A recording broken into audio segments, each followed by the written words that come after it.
and development based in Tbilisi. Welcome you all, and without further ado, I would like to invite Barbara to answer my first question. So I'm sure you all will be interested to hear her assessment on NATO's joined-up efforts in dealing and in confronting with hybrid threats, and what role the strategic communications play in there. Yeah, thank you very much. Good afternoon to everyone. It's my great pleasure to be here today. It's my third NATO-Georgia Public Diplomacy Forum, and I'm very, very pleased to be here again and and witnessing this conference to be getting stronger and bigger every year. Firstly, I would not bore you with all the definitions that we have about what is warfare, hybrid warfare, whether it's asymmetric warfare or fifth generation warfare or gray zone tactics. There are a lot of discussions happening between military experts and NATO experts on the right terminology. But maybe I would just look at the hybrid warfare as a puzzle. And this puzzle is composed of many small little pieces.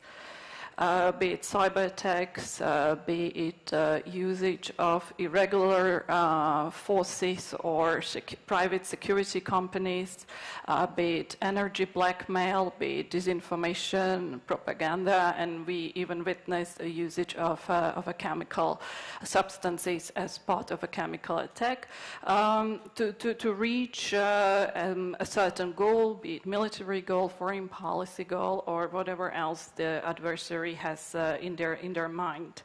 But we believe that in order to counter hybrid warfare, we also need to have a complex strategy which addresses all these individual pieces of puzzle, but not just on one-on-one. So if we have a cyber attack, then NATO adopts a cyber strategy. If we have, for example, threats against civil population, we reinforce our civil preparedness.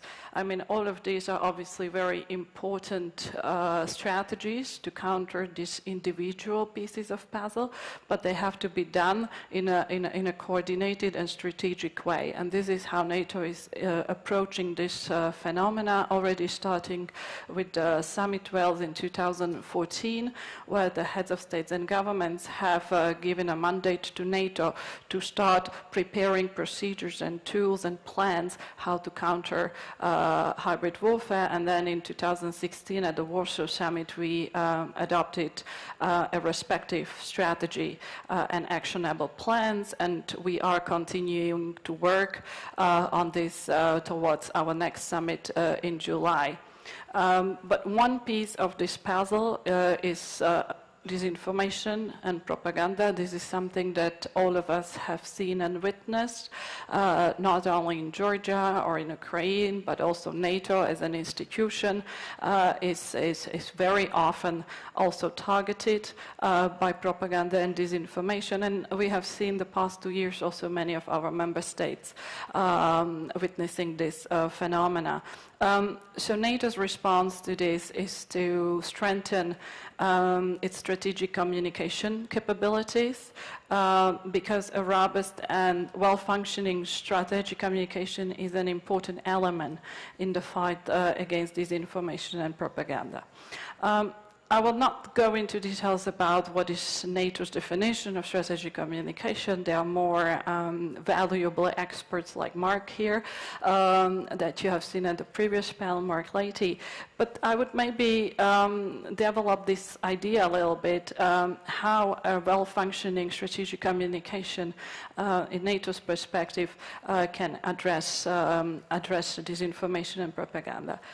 First of all, I believe we need to have a proactive communication. We can't only be always reacting.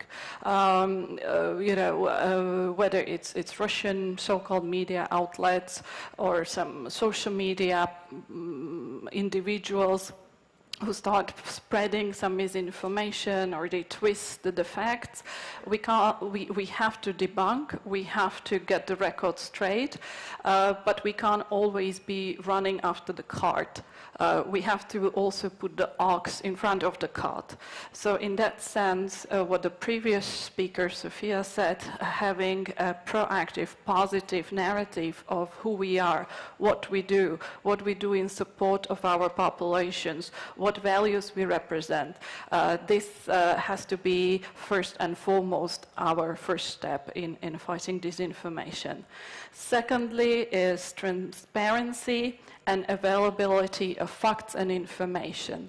In this regard, NATO has also done quite a lot of work in the past 2-3 years, not to say we haven't been transparent before, but particularly in the past 3 years, in light of Russian disinformation, we have created a dedicated webpage on the NATO website. We call it Setting the Record Straight. We collect the biggest myths and disinformation that are spread about us, about our allies, about our partners, and we provide factual information to counter these. We also actively engage with the journalists, with key opinion formers, with experts. If you have ever attended, for example, a NATO ministerial meeting in the headquarters, you can literally not move through the corridors because they're constantly packed with journalists from all over the world, including Russian journalists who are accredited to NATO. And we always provide press conferences, background briefings to journalists, etc., etc. The third point, which I particularly put a lot of emphasis on, is networks. What I mean by networks is to have friends. To have friends like journalists and media. To have friends from civil society who help us a lot with debunking, with looking for information in posting online. There are a lot of great organizations, be it in the NATO member states, be it across the street, so to speak, at the European Union, at the External Action Service, the EU Stratcom, East Stratcom cell, but also a lot of friends that we have elsewhere in Moldova, in Ukraine and Georgia. So these different institutions are helping us a lot in fact-checking and debunking because it takes a lot of time, a lot of effort. And in NATO, we don't have 20, 30 people sitting behind the computer the whole day just Googling and fact-checking and looking at Google satellite images. So we have friends who do it for us, so to speak. But we also are an alliance of 29 member states. And we also are an alliance which has a big network of partners.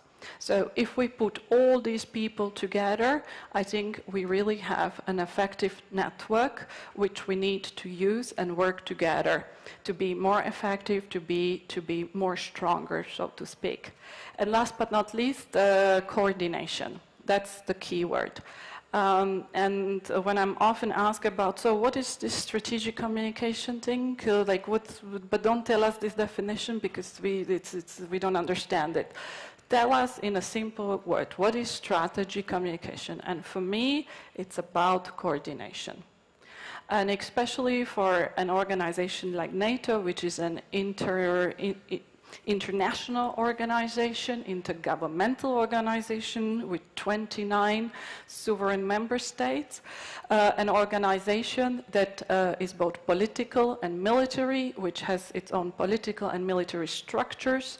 Coordination is of utmost importance. So it's about being coordinated with our narrative, with our messaging on the political level of the House, so starting from the Secretary General and the North Atlantic Council, to be in parallelly linked with our Supreme Headquarters Allied Powers Europe shape and our military head, but also with all the different commands that we have all over our territory, and going even down to the ground to our missions and operations. So to really create a Stratcom family, if you wish, within NATO and coordinate among ourselves.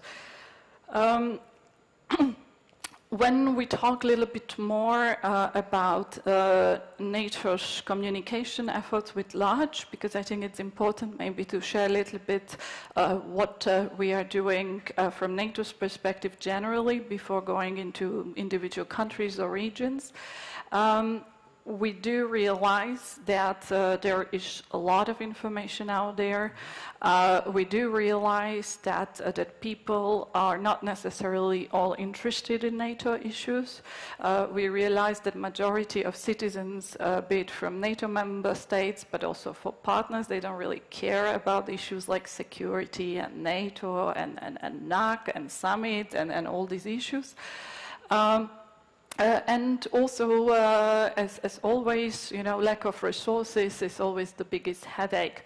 So our leadership decided a couple of years ago that we really need to refocus our communication efforts. We need to sharpen it.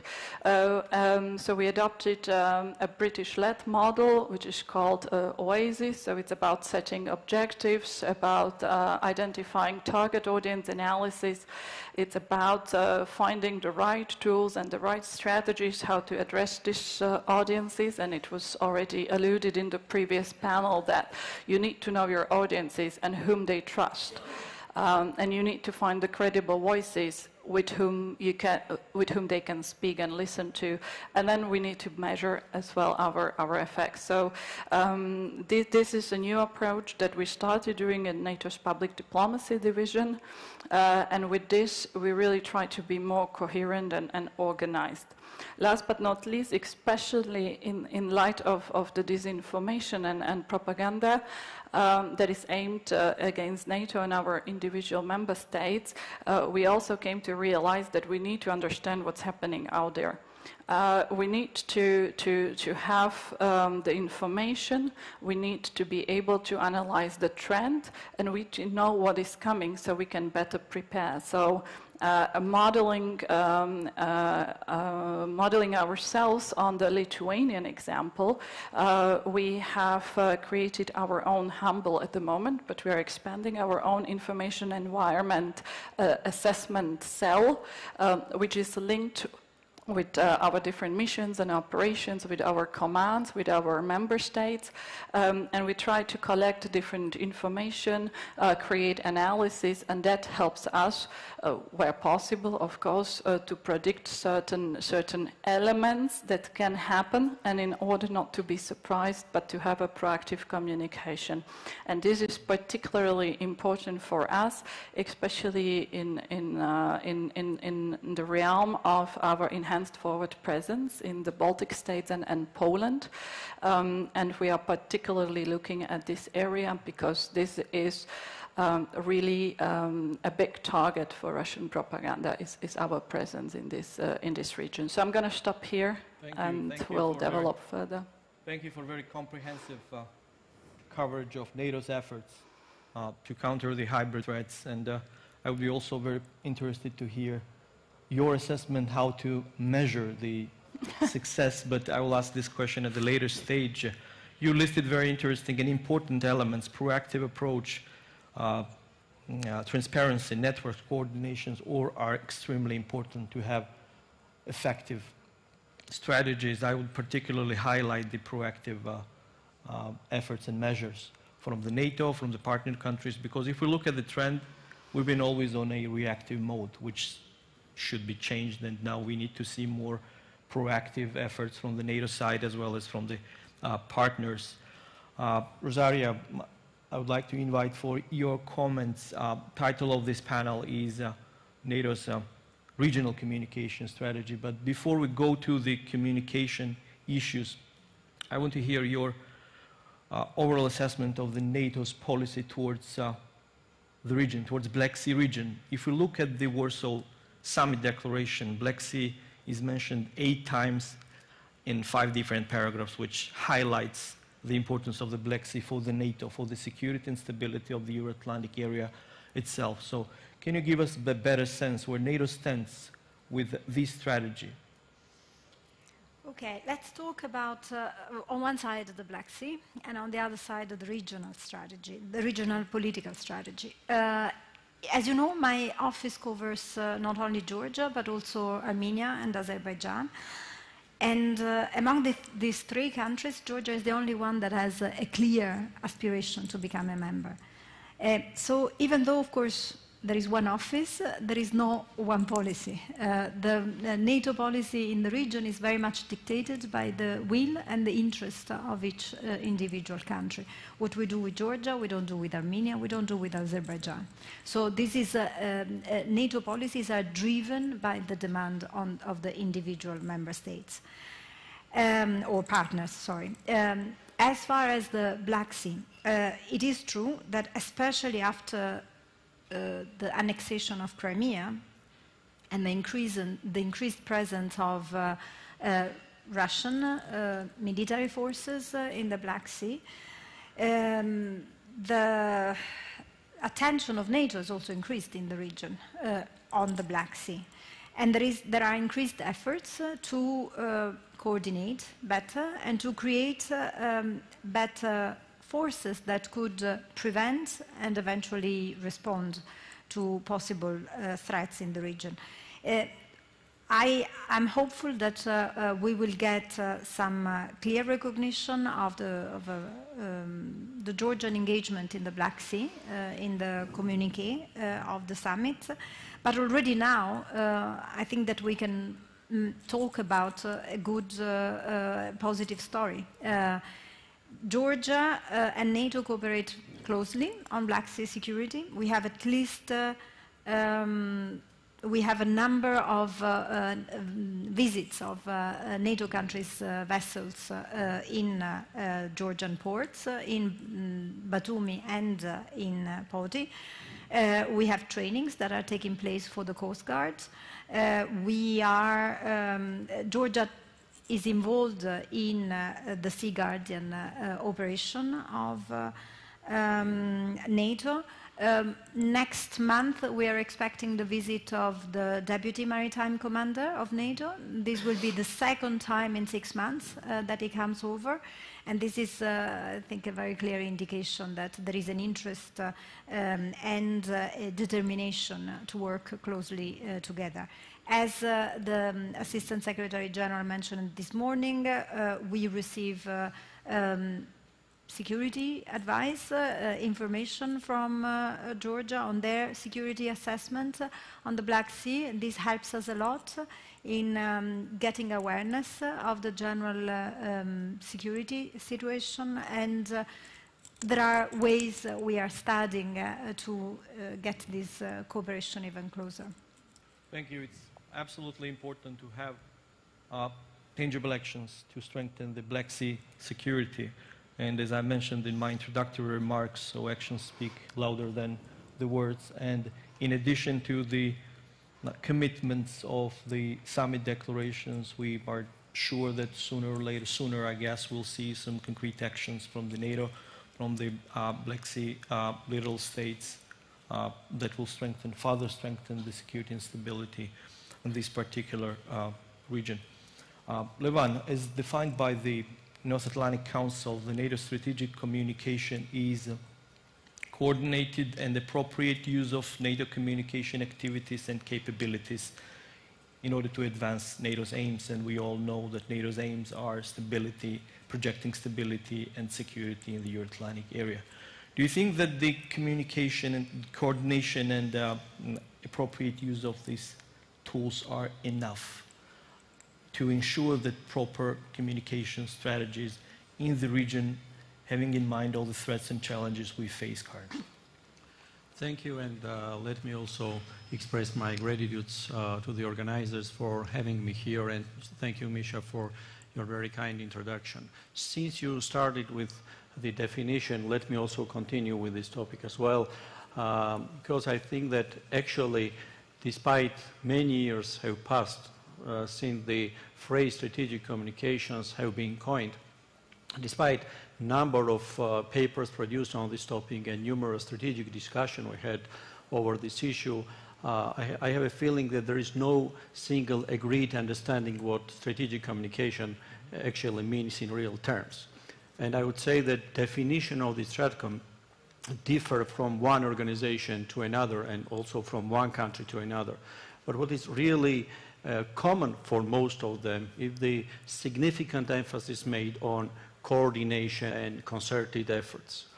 Also, since NATO is the alliance of states consolidated around main mutual interests, it is still the alliance of the countries with different challenges. And while assessing the mechanisms of NATO's policymaking and NATO's planning, always raises the question whether the alliance will be capable enough to align these different interests into the coherent strategy.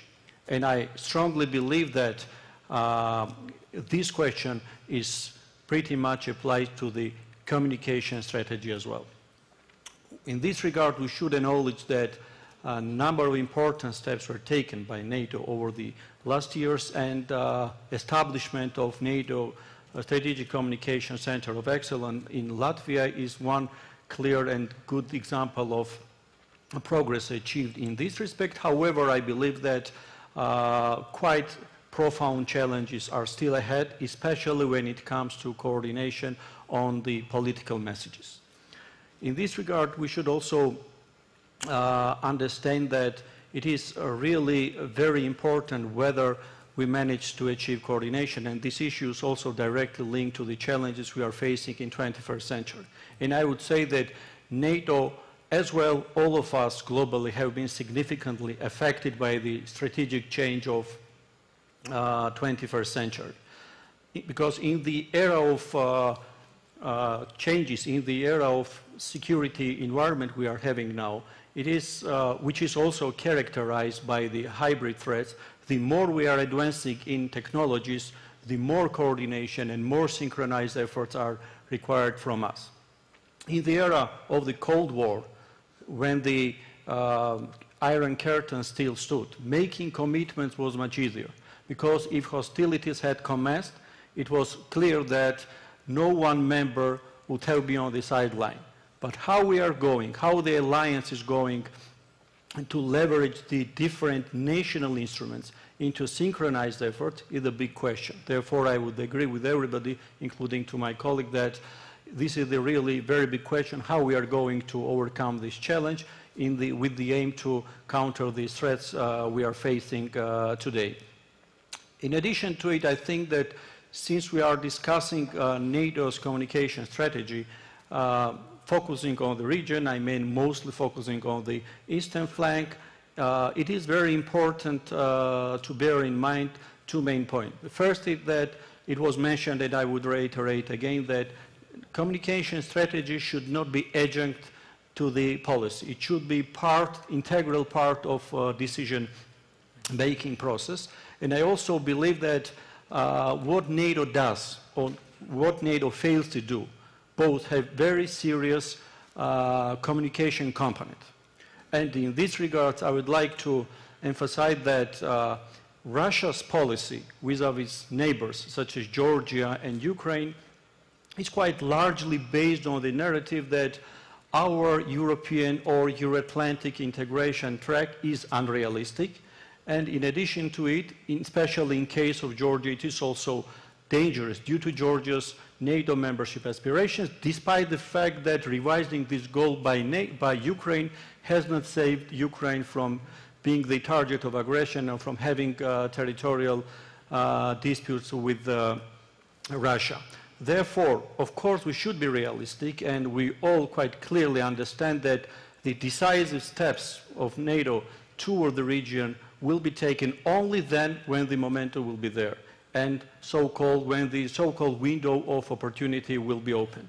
But it is also extremely important to see that as a part of strategy, NATO strategy will be reflected in concrete and decisive steps aimed at significantly strengthening partner countries, respected partner countries' defense capabilities, and also in demonstrating irreversibility of Georgia's membership process, which we got 10 years ago, and we are going to mark 10 years anniversary this year. So this is very important. Otherwise, if we demonstrate that the process is led toward the stalemate, and therefore if we let Russia's narrative stand, that will negatively imply not only on Georgia's security, but it will have extremely negative implications across the security environment, across the whole Euro-Atlantic area. But moreover, if we send clear messages to Georgia, that will have strategic positive implications, because that will be a message to the whole region that if the country performs well, demonstrates, develops democratic institutions, and meets all the recommendations. These recommendations are not just merely kind recommendations, but they are the conditions. If responded properly, it is followed by quite decisive steps, bringing security and prosperity on their part of the world. Thank you. Thank you, Levan, for very comprehensive coverage. And your comments reminded me one very good example how to counter Russia's propaganda. I'm sure all of you are aware that Russians were promoting a narrative in Georgia that doors of Europe will never be opened for Georgians, and the decision of the European Union to grant us the visa-free was the game changer, and it finally buried this narrative. And we need the same actions in regards to other disinformation and false information which are spread by the Russian Federation in Georgia. I was reminded to encourage you to actively use the Twitter hashtag NATO Days 2008, and the second account is indicated here. Feel free to send your questions and spread information about the forum using Twitter. We are short of time, therefore I would like to ask both Barbara and Rosaria to very briefly give us the sense how NATO helps Ukraine and how NATO helps Georgia to strengthen their national communication, strategic communication capacities, and how you're helping us to deal with the threats related to the disinformation and spreading the absurd from the Russia. Please. Sure. Yeah, thank you very much. So I am currently representing or working for the NATO Information Documentation Center in Ukraine, which is part of the NATO representation. And our office has actually been in Ukraine for almost 21 years.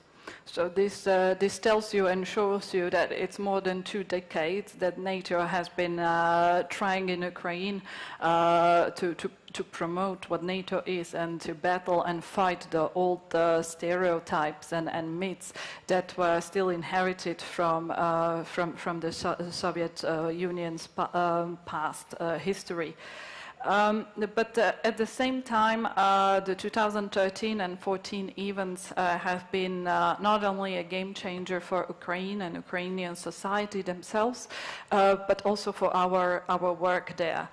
And I'm not Ukrainian. I usually don't like to talk about events that I have not witnessed myself. But I think for you to understand where we are now, I would just a little bit dig into the events of 2014 during Euromaidan. And there are people in the audience, like Alina Frolova over there, who has been one of the key players in this area in terms of communication. Why? Because in my humble opinion, from what I read, from what I understood, one of the issues that was happening in the winter of 2014 was what I call a Russian propaganda blitzkrieg against Ukraine. And unfortunately, Ukraine was unprepared, unlike Georgia in 2008, to handle this information war that got unleashed. And it was only the brave citizens of Ukraine, the individual people, the PR experts, the communication people who said enough is enough, and they came together in March and started creating grassroots organizations such as the Ukrainian Crisis Media Center or Stop Fake or Inform Napalm and many others to actually get together and push back on the Russian disinformation, which was spreading not only towards its own citizens, but also getting the message out of what is happening in reality in Ukraine abroad. So there is a lot of work and absolute compliments that go to all these people and all these institutions for what they have done, and I would dare to say they actually saved the day for Ukraine, and they continue working, and we are very proud to be partners with them and support them till today. But this has also shown a great Achilles heel of the Ukrainian government and Ukrainian institutions, that they lacked government communications, yet alone strategic communications. And therefore, in 2015, NATO signed a strategic communications partnership roadmap with the Ukrainian government, in which we received a mandate to help to assist Ukrainian institutions to build their strategic communication system, to get better in understanding that government communication is an important function, that each and every ministry should have a well-functioning communications department, and it's not just about having a press officer who runs around and organizes a press conference for his or her minister, but it's really about having a strategy and objectives of proactive communication. And we are proud to say that a lot has been done in Ukraine. We work on a daily basis with many of the ministries, the Ministry of Defense, the Ministry of Information Policy, the National Guards, and a lot of other institutions, particularly in the defense and security sector reform. And within this, within the mandate we have within this roadmap, excuse me, one of the key roles that we can play, or we could play, was to facilitate the exchange of information and of experience, not only of NATO as such, but also of many of our allies and individual member states who shared their processes, their legislation, their structures of their strategic communications with Ukrainian counterparts. And this has been quite an achievement, I believe. Of course, a lot still needs to be done. We provided a lot of trainings. The NATO Center of Excellence that was mentioned here for many times on strategic communication has been one of our greatest friends in this regard. So this is really a very important part of our work. At the same time, in the Warsaw Summit in 2016, as part of our comprehensive assistance package to Ukraine, we established a so-called hybrid warfare platform. It's basically like a clearinghouse between NATO and Ukraine and our member states, where we identify jointly interesting projects or interesting topic of interest between Ukraine and us. For example, last week, I believe it was, in Vilnius, Lithuania, we had a workshop, a seminar on disinformation, and Ambassador Alias is here, who organized it. We also are now looking at more projects to be fulfilled in the fall. We also have helped through a UK trust fund on strategic communication, which is given, which is mandated for NATO headquarters, but from this trust fund we managed to help a little bit the colleagues from the Ministry of Information Policy in looking into setting up a truly functioning crisis communications system for Ukrainian institutions. And last but not least, this is something new which we started doing and we are very proud, is to put into practice what we have been hearing for the past couple of years, and that namely that Ukraine has gathered unfortunately, but it has gathered enormous experience from Russian disinformation on its own citizens, but more particularly on its own soldiers and volunteers who are fighting at the front line. These soldiers, these troops, are under constant, I would call it almost psychological operations activities by Russia. They have gained enormous experience, which, for example, our own NATO allies don't have.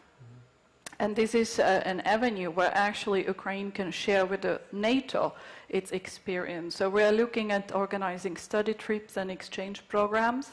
And we did the first study trip 2 weeks ago with a couple of representatives from different institutions and allied bodies up to, into the terrain, into the front lines with the Ministry of Defense of Ukraine, and it was a very successful and interesting event. We got really useful survey feedback, and we are looking at expanding this sort of practical exchange as well. So not just talking, as someone said, not just talking, but also doing something about it. That's how it should be, definitely. Rosario. Thank you. We also have quite a number of things to be proud of. First of all, we have a strategic communication expert supported by the United Kingdom, who's working as part of one of the initiatives of the SNGP. She's based in the Ministry of Defense with the idea of supporting the Ministry of Defense in developing its capacity to work on strategic communication, but also with the idea of creating synergies across the government and with all the different institutions. We have provided trainings to Georgian experts, both here in Georgia and trainings outside. I think last December we had a training for experts of different ministers or governmental agencies here in Tbilisi with representatives of the Center of Excellence on Strategic Communication. As I said, we invite often Stratcom personnel to Brussels, and there are a lot of efforts on a bilateral basis. Again, the UK plays a very important role. The United States has just launched a very big project. But I mean, in terms of also what you were saying before, that words are not deeds, I also wanted to say that actually words can be deeds if they provide enough information about the deeds that are being carried out. But the question is that, I mean, NATO is doing a lot in Georgia, and sometimes not everyone is completely aware of what is happening. I mean, not everyone is aware of the wide range of tools and opportunities and all the changes that have taken place thanks to the tight and close cooperation that has been taking place over the last years. That's why, I mean, we've been very supportive of the NATO-Georgia days. I mean, I've myself traveled to a number of different regions. I was in Lagodehi on Friday, I was in Senaki. Most of my staff also has been traveling around. We feel that it is very important to talk with everyday people. We spoke with teachers, with local administrators, with students, not with the idea of actually doing any propaganda, but to inform them, to give them the instruments to be able then to contrast propaganda or counter-information. I mean, if you have information, factual information on things that are going on, then you can also you are enabled to ask yourself, is this true when you get information coming from the outside? Should I take it as as a true piece of information. So, I mean, it has been instructive for us, but I think it has been important for the people as well, and that's why we have been engaging. I also want to say that we do have a lot of activities here in Tbilisi. We work a lot with NGOs, especially to work to use them as a bridge, if you want, with minority communities, with communities that do not have access to a lot of information about what is going on. We have our Facebook page, so we also try to be very proactive, trying to talk primarily with the people who have less knowledge about what is going on. We use a lot the NDI data survey information to identify the target audience. And of course, I mean, we use the OASIS approach that Barbara mentioned before, identifying objects, audiences, strategies, and define an implementation. So, thank you for all of the efforts, and NATO particularly. You mentioned the SNGP, and strategic communication is a part of the SNGP package, but there are also other key elements which. The first thing which came to my mind is NATO-Georgia Joint Training and Evaluation Center, which is a tangible, feasible thing, and the proper message tailored to this infrastructure, it gets a lot of traction in Georgia and outside of Georgia. Levan, very briefly, can you talk about the role of the civil society organizations in confronting the threats that comes from the Russia, especially the disinformation? So what should be the role of the civil society? I see here my good friends who tirelessly fight with the Russian propaganda. So can you give us your sense on that? Thank you for this question, because I think that civil society organizations have a crucial role when it comes to strategic communication for numerous reasons. First is that civil society organization, as you absolutely rightly mentioned, can play an important role in countering Russian propaganda and also disseminating positive messages. Another point is that NGOs can always indicate to the government about the deficiencies in strategic communication, and I'm glad to say that on both of issues, Georgian NGO community is quite active. Apart from it is really important to achieve maximum level of coordination among governmental and non-governmental organizations, because I think that considering the challenges Georgia is facing today, strategic communication in our case, it's not about government's communication with the society per se. It is, I think, should be seen in a wider prism, and we should realize that strategic communication, due to the challenges, is directly linked to Georgia's national security threats and challenges, and of course it also deals with effective implementation of our foreign policy objectives. Hence, I believe that consolidation of the efforts on governmental, non-governmental organizations, the role of our international partners is significantly and very important. Another point, of course, we all understand the main responsibility still lies on the government. And when it comes to challenges at the national level, it is really very important to see that strategic communication system does not function only on the reactive mode. Of course, due to the scale of the propaganda targeted towards Georgia, we cannot ignore fake messages and fake informations. And responding to it is very important.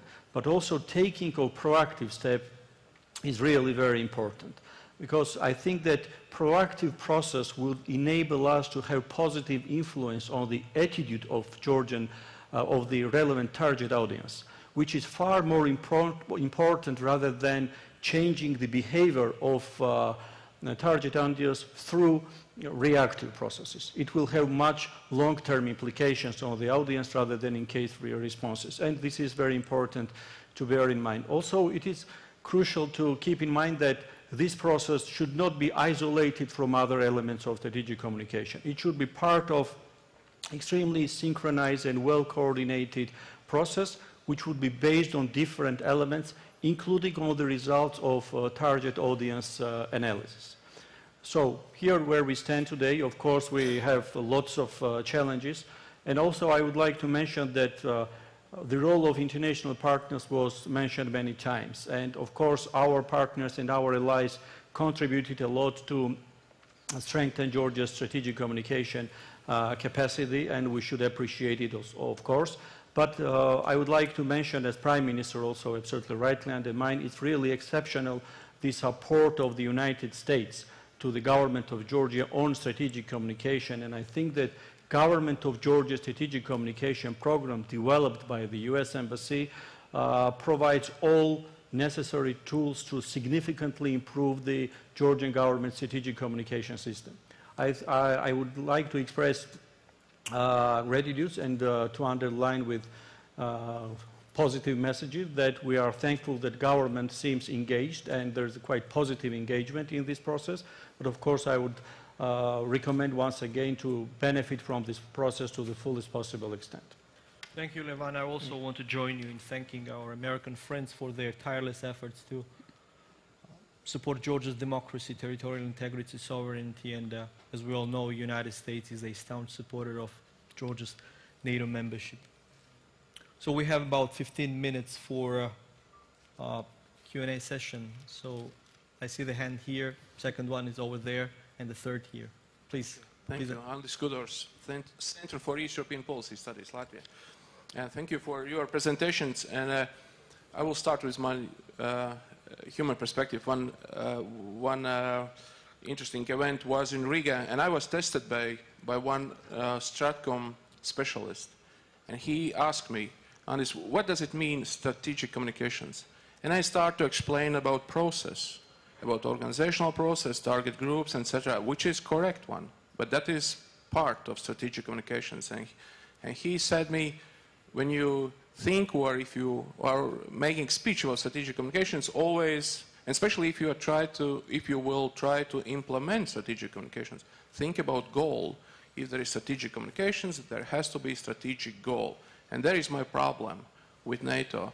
And Mr. Dalidze already touched this about this political, maybe different use in particular governments of NATO member states. For example, me as a Latvian, my human perspective to Georgia, I mean to the NATO strategic goal with Georgia is simple. I would like to see Georgia as soon as possible member of NATO.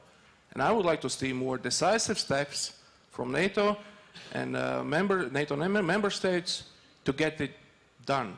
So am I in harmony with, for example, government of Germany or France?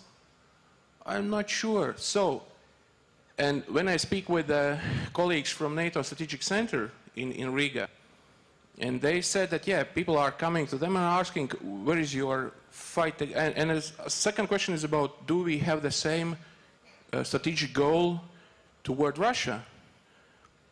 Are all NATO member states seeing strategic goal with Russia the same? I'm not sure. So it's a NATO Stratcom Center in Riga. It's just part of this picture, and they are not able to fight war, I mean in strategic sense, not in military sense, instead of all governments do. So this is a challenge. It's not so easy to speak about strategic communications without common goal. It's more a rhetoric question. Everyone can pick up it. So how to resolve it? Thanks. Thank you. Thank you for your comment. So, gentleman over there, and then the gentle lady in the fourth row. Thank you. I'm Georgi Oniani from Transparency International Georgia. Thank you for brilliant presentations. My question goes to Ms. Maronkova. Just to summarize very briefly the Stratcom, the strategic communication activities against Russian propaganda currently, it would be that we're basically responding to Russian offensive on our own soils. Like we're in a responsive mode to whatever they're doing in our backyard. So are there any plans, or generally would you think it would be a good idea to really start thinking of preempting those efforts by Russia on their soil? Just start working with or on the Russian population and Russian Russian society there. Thank you. And the third question here. Lina Frolova, advisor to the Minister of Information Policy, Ukraine. So the Ambassador Ildam was saying that one of the focuses is just strengthening the partnership and making defense on the partnership territory, let's say. But I know about the position of NATO, and we mainly discuss it with you a lot of times in Ukraine, that this is the responsibility of the government of Georgia or Ukraine to promote their NATO and EU policy inside those countries.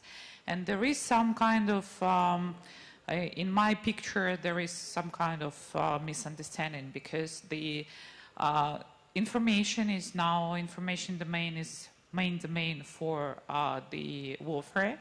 But at the same time, NATO doesn't see its obvious presence in promoting itself in the partner countries, in setting up the values of NATO and EU in the partner countries. And as soon as Ambassador also said that the structure of NATO would be one of the main discussions on the next summit, is there any changes in this position expected? And is there any changes that will increase the role of information and role of communications in NATO activities, and especially in partner countries? Thank you. Thank you for your questions. We have two questions and one comment which calls the question how to make sure that NATO allies have the common understanding on their strategic goals. So, well, maybe I can start and then pass the ball to Rosaria. I might combine let's say, the first and the second question to a certain degree. I think it is the nature of our organization. As I said, it's an intergovernmental organization. And since 1949, we have one key principle, and that's consensus on which we take decisions. So we can only communicate as NATO on what our currently 29 allies agree and give us a mandate. Of course, communication or public diplomacy or strategic communication can only do when you have some political mandate. So when there is a political decision, then we can communicate. If we don't have a political decision, we can have the best communication strategy, but we can't do that. So I think it boils down back to taking the political decision that is required, necessary, requested, for example, in regards to our position to Russia or the open door or enlargement or whatever else. So this is the nature of the beast, so to speak. At the next summit in July, and Ambassador Ildam already touched on it this morning, but one of the big topics that we expect will be discussed is exactly our continued or changed or slightly amended strategy towards Russia. Once our bosses, our leaders take some decision in this regard in July, then we can start discussing and thinking about our strategic communication approach. But so far we have our policy, which is, you probably know very well, defense, deterrence and dialogue. But I don't know if you have seen on Friday when we had the foreign ministers meeting in Brussels, the Secretary General made a very interesting statement to the media where he said, we are not in a Cold War, but we're also not in strategic partnership with Russia anymore. So we are in something new, it's new for us, and we need to figure out what we do. So might not be an answer that people would wish for, but that's simply a reality of our organization. The same goes on the questions about our approach to Russia and whether we are going to start working also in communicating with Russian citizens. I mean, we have done that. I mentioned that my office is 21 years in Ukraine. There is a NATO information office in Moscow for more than 15 years as well, and it's still operating despite the current situation. Now, of course, it can do only limited engagement. It cannot do as much as we were able to do before, but still we think this is important footprint to have there. We continue engaging with Russian citizens. I mentioned we have Russian journalists that we bring to NATO. We bring Russian students and academics to NATO. We are looking at ways how to engage with them more broadly. But again, we can only communicate when we have the green light and the mandate, which is then evolving from our political decisions. And last but not least, about the communication, let's say, division of labor between the NATO offices and the individual governments. Of course, our job is to inform the citizens about what is NATO, yeah? How the organization works, what is it composed of, bring maybe some historical clarity, dispel myths. But first and foremost, it's about communicating about what we do in Ukraine. That's our most important goal. While at the same time, if a country decides to go for NATO membership, it declares its aspirations, then we believe it is the responsibility of the national government, because it cannot be me as a NATO official going around Ukrainian cities and schools telling the Ukrainian people that joining NATO is a good thing. It's not credible from me. It will be perceived as a propaganda. It's the country officials, but also civil society, that have to do this job. And that's what I did, for example, in Slovakia when I worked in an NGO, which was promoting Slovakia's membership to NATO. From time to time, we would have a NATO official who would show up and have some nice speech, like I have now at the conference. But at the end of the day, it was really up to us, Slovak citizens, Slovak journalists, Slovak, famous people, some of our government officials, some parliamentarians who would basically get together. We didn't have major Stratcom strategies. That word didn't exist in those days, in 2002, 2003, but we simply did it. And that I think is important. Now, of course, we do everything we can, which is within our mandate, is to support Ukraine or any other government in their efforts. But at the end of the day, to work with the citizens about whether it's a good thing to join this organization, we believe is for the country itself. We can try to explain what is NATO, put it in perspective. And I believe this is what we are doing. Levan, do you want to reflect on that? I don't have a lot to add. I mean, of course, we are on the same line with Barbara. But I mean, it is true that the line between information and propaganda is very, very thin. And I always have the feeling when I talk to people that their level of trust can actually fall dramatically if they feel that I'm doing propaganda.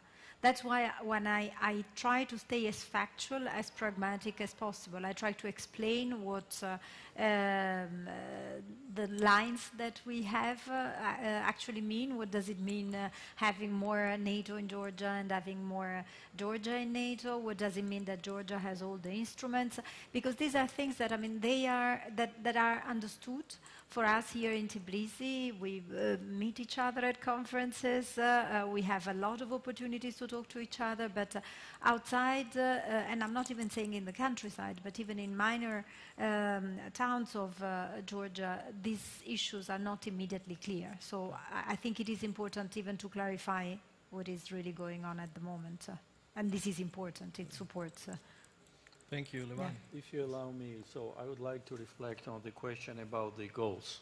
And I completely share your vision about the topic you mentioned, but still I believe that when it comes to goals, allies are still on the same page. I think the difference is in the level of readiness to take decisions. Otherwise, I think the goal is the same. Whether one or another ally is to take decisive step now. And that's why I think that we need sort of an out-of-box thinking, and we need some new elements in those decisions. And also, since we are approaching the next NATO summit, I think that this opportunity should be used very effectively. Because we all understand that the message of the alliance, for example, that NATO ensures security of member states, and NATO is just able to provide support to the security of partner countries. It is quite understandable, it is quite logical. I would say that it is in full compliance with the Washington Treaty, which was approved back in 1949. But we need a bit more different approaches here, because in the era where we have when we live in the era of the hybrid warfare, when we have quite blurry lines between war and peace, when we see that Russia uses different tactics with the aim to undermine territorial integrity and sovereignty of the countries in Europe, I would say, focusing on the same message only would be dangerous. And that's why we need a bit more creative steps to take. We also understand, and I am sure we all agree, that Article 5 will be enacted only in case we have aggression against the member state, and it is logical. We also understand that NATO has done a lot with the aim to project stability beyond NATO borders. But we need to take more steps. We need to use all opportunities to significantly strengthen the resilience of the partner countries which are target of Russia. We need to take more important steps with the aim to significantly strengthen defense capabilities of those countries. Otherwise, the message, if we reinforce the same message, so some people may think that, including first of all in Moscow, that focusing on the same message that we just can't support without taking decisive steps by drawing red line across the border of NATO, we are also marking somebody's green line. And this would be extremely dangerous. And that's why we need more creativity in this respect. And I think that of course it's difficult, but we should also understand that achieving significant objectives has never been easy. And that's why we have to take very important steps. And I think that the topics such as, for example, hybrid warfare, or tools how to counter hybrid warfare, as well as deliberations on the Black Sea security, among other dimensions, are the areas where we can look for some opportunities what to do. And I think we need to use these opportunities effectively. Thank you. Thank you, Levan. Thank you. It's crystal clear that we need actions. Going back to my quote from William Shakespeare, words are not deeds, and we need actions. We need actions, we need robust actions. And when we talk among ourselves, among friends, what could be the next action that will strengthen stability and security of the region? Needless to say, the first thing that comes is inviting Georgia to NATO, and sooner this happens, the better it will be for the security of the region, for the security of Europe, and for the security of Euro-Atlantic area. So our time is up, and I want to apologize for stealing 20 minutes from your coffee time. Next panel starts at 3. Please grab your coffee and come back to the auditorium. And now I want to thank our panelists for their very thoughtful comments. So thank you.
yours. Okay.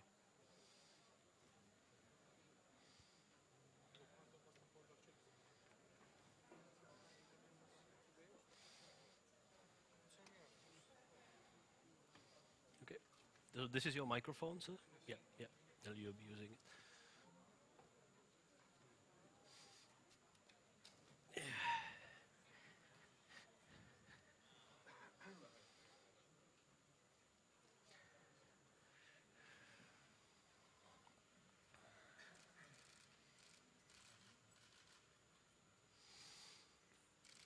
So I believe you can start. Okay. All right, so let's continue in this. So thank you very much for coming back. My name is Jakub Janda. I am the director of the European Values Think Tank based in Prague, Czech Republic. But I'm here just to be rude on our speakers, so to catch up some good time, so we have enough time for the questions. So with us, we actually have quite a great panel, I have to say. And we have 60 minutes to interrogate them here on the stage. So let me welcome His Excellency, Minister of Defense of Georgia, Mr. Levan Izoria. Thank you very much, Your Excellency, for joining us. Then we actually have Eidvidas Barajūnas, who is Ambassador at Large for Hybrid Threats from Lithuania. And then we have Ilmar Lepik van Vilen, who actually comes from the Cooperative Center of Excellence on Cybersecurity from Estonia. Sorry for the name, I actually didn't get it quite well, but you'll correct me then. So how we will do this is that the minister would start with approximately 10 minutes and he would tell us about what Georgia has been doing, mainly in the defense area, for countering hybrid threats, mainly coming from Russia. Then we will have another small discussion and we will jump right into the debate right there. So, Your Excellency, it's done yours.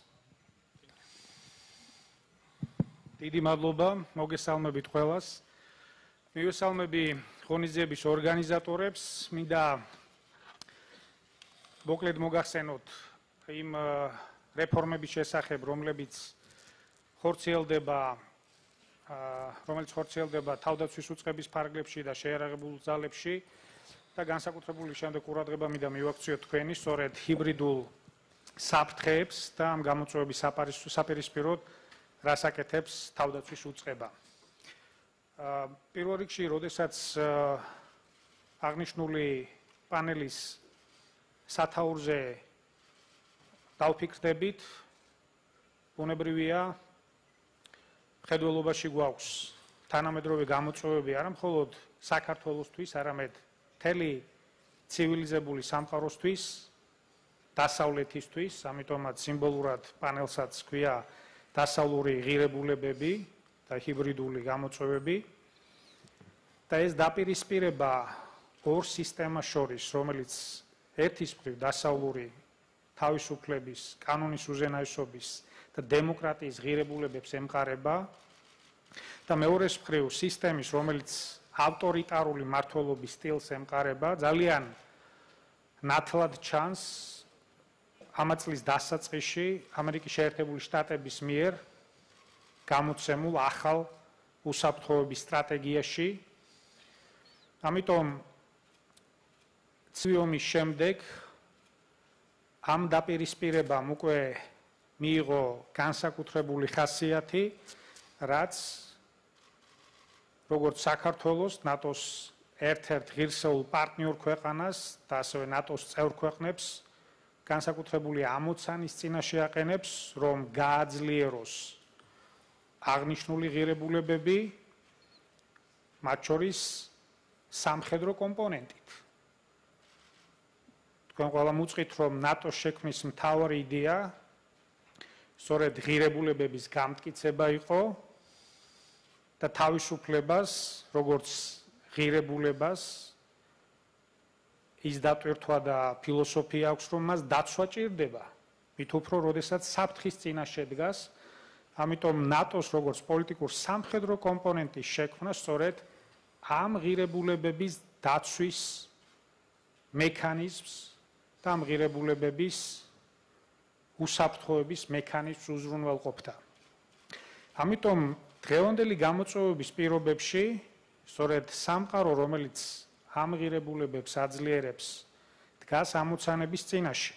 და მთავარი ამოცანა არის სწორედ კონსოლიდაცია ამ ღირებულებების გარშემო, როგორც ნატოს ფარგლებში, ასევე მისი პარტნიორი ქვეყნების მხარდაჭერით, ამ ინსტიტუტების გაძლიერება და თითოეულ ქვეყანაში დემოკრატიული პროცესების მაქსიმალური ხელშეწყობა. ჩვენ ქართველები ამას პასუხობთ წლებია სწორედ ჩვენი მისწრაფებით და დემოკრატიული პროცესის კონსოლიდაციით და სიმბოლურია, რომ სწორედ წელს კონსტიტუციის ახალი რედაქცია ითვალისწინებს 78 მუხლში კონსტიტუციური ორგანოების ვალდებულებას ყველაფერი გააკეთონ ქვეყნის ჩრდილოატლანტიკური ინტეგრაციისთვის. ანუ ეს კონსტიტუციის დონეზე აყვანილი ვალდებულებაა, განსაკუთრებული კონსენსუსის შედეგია და განსაკუთრებული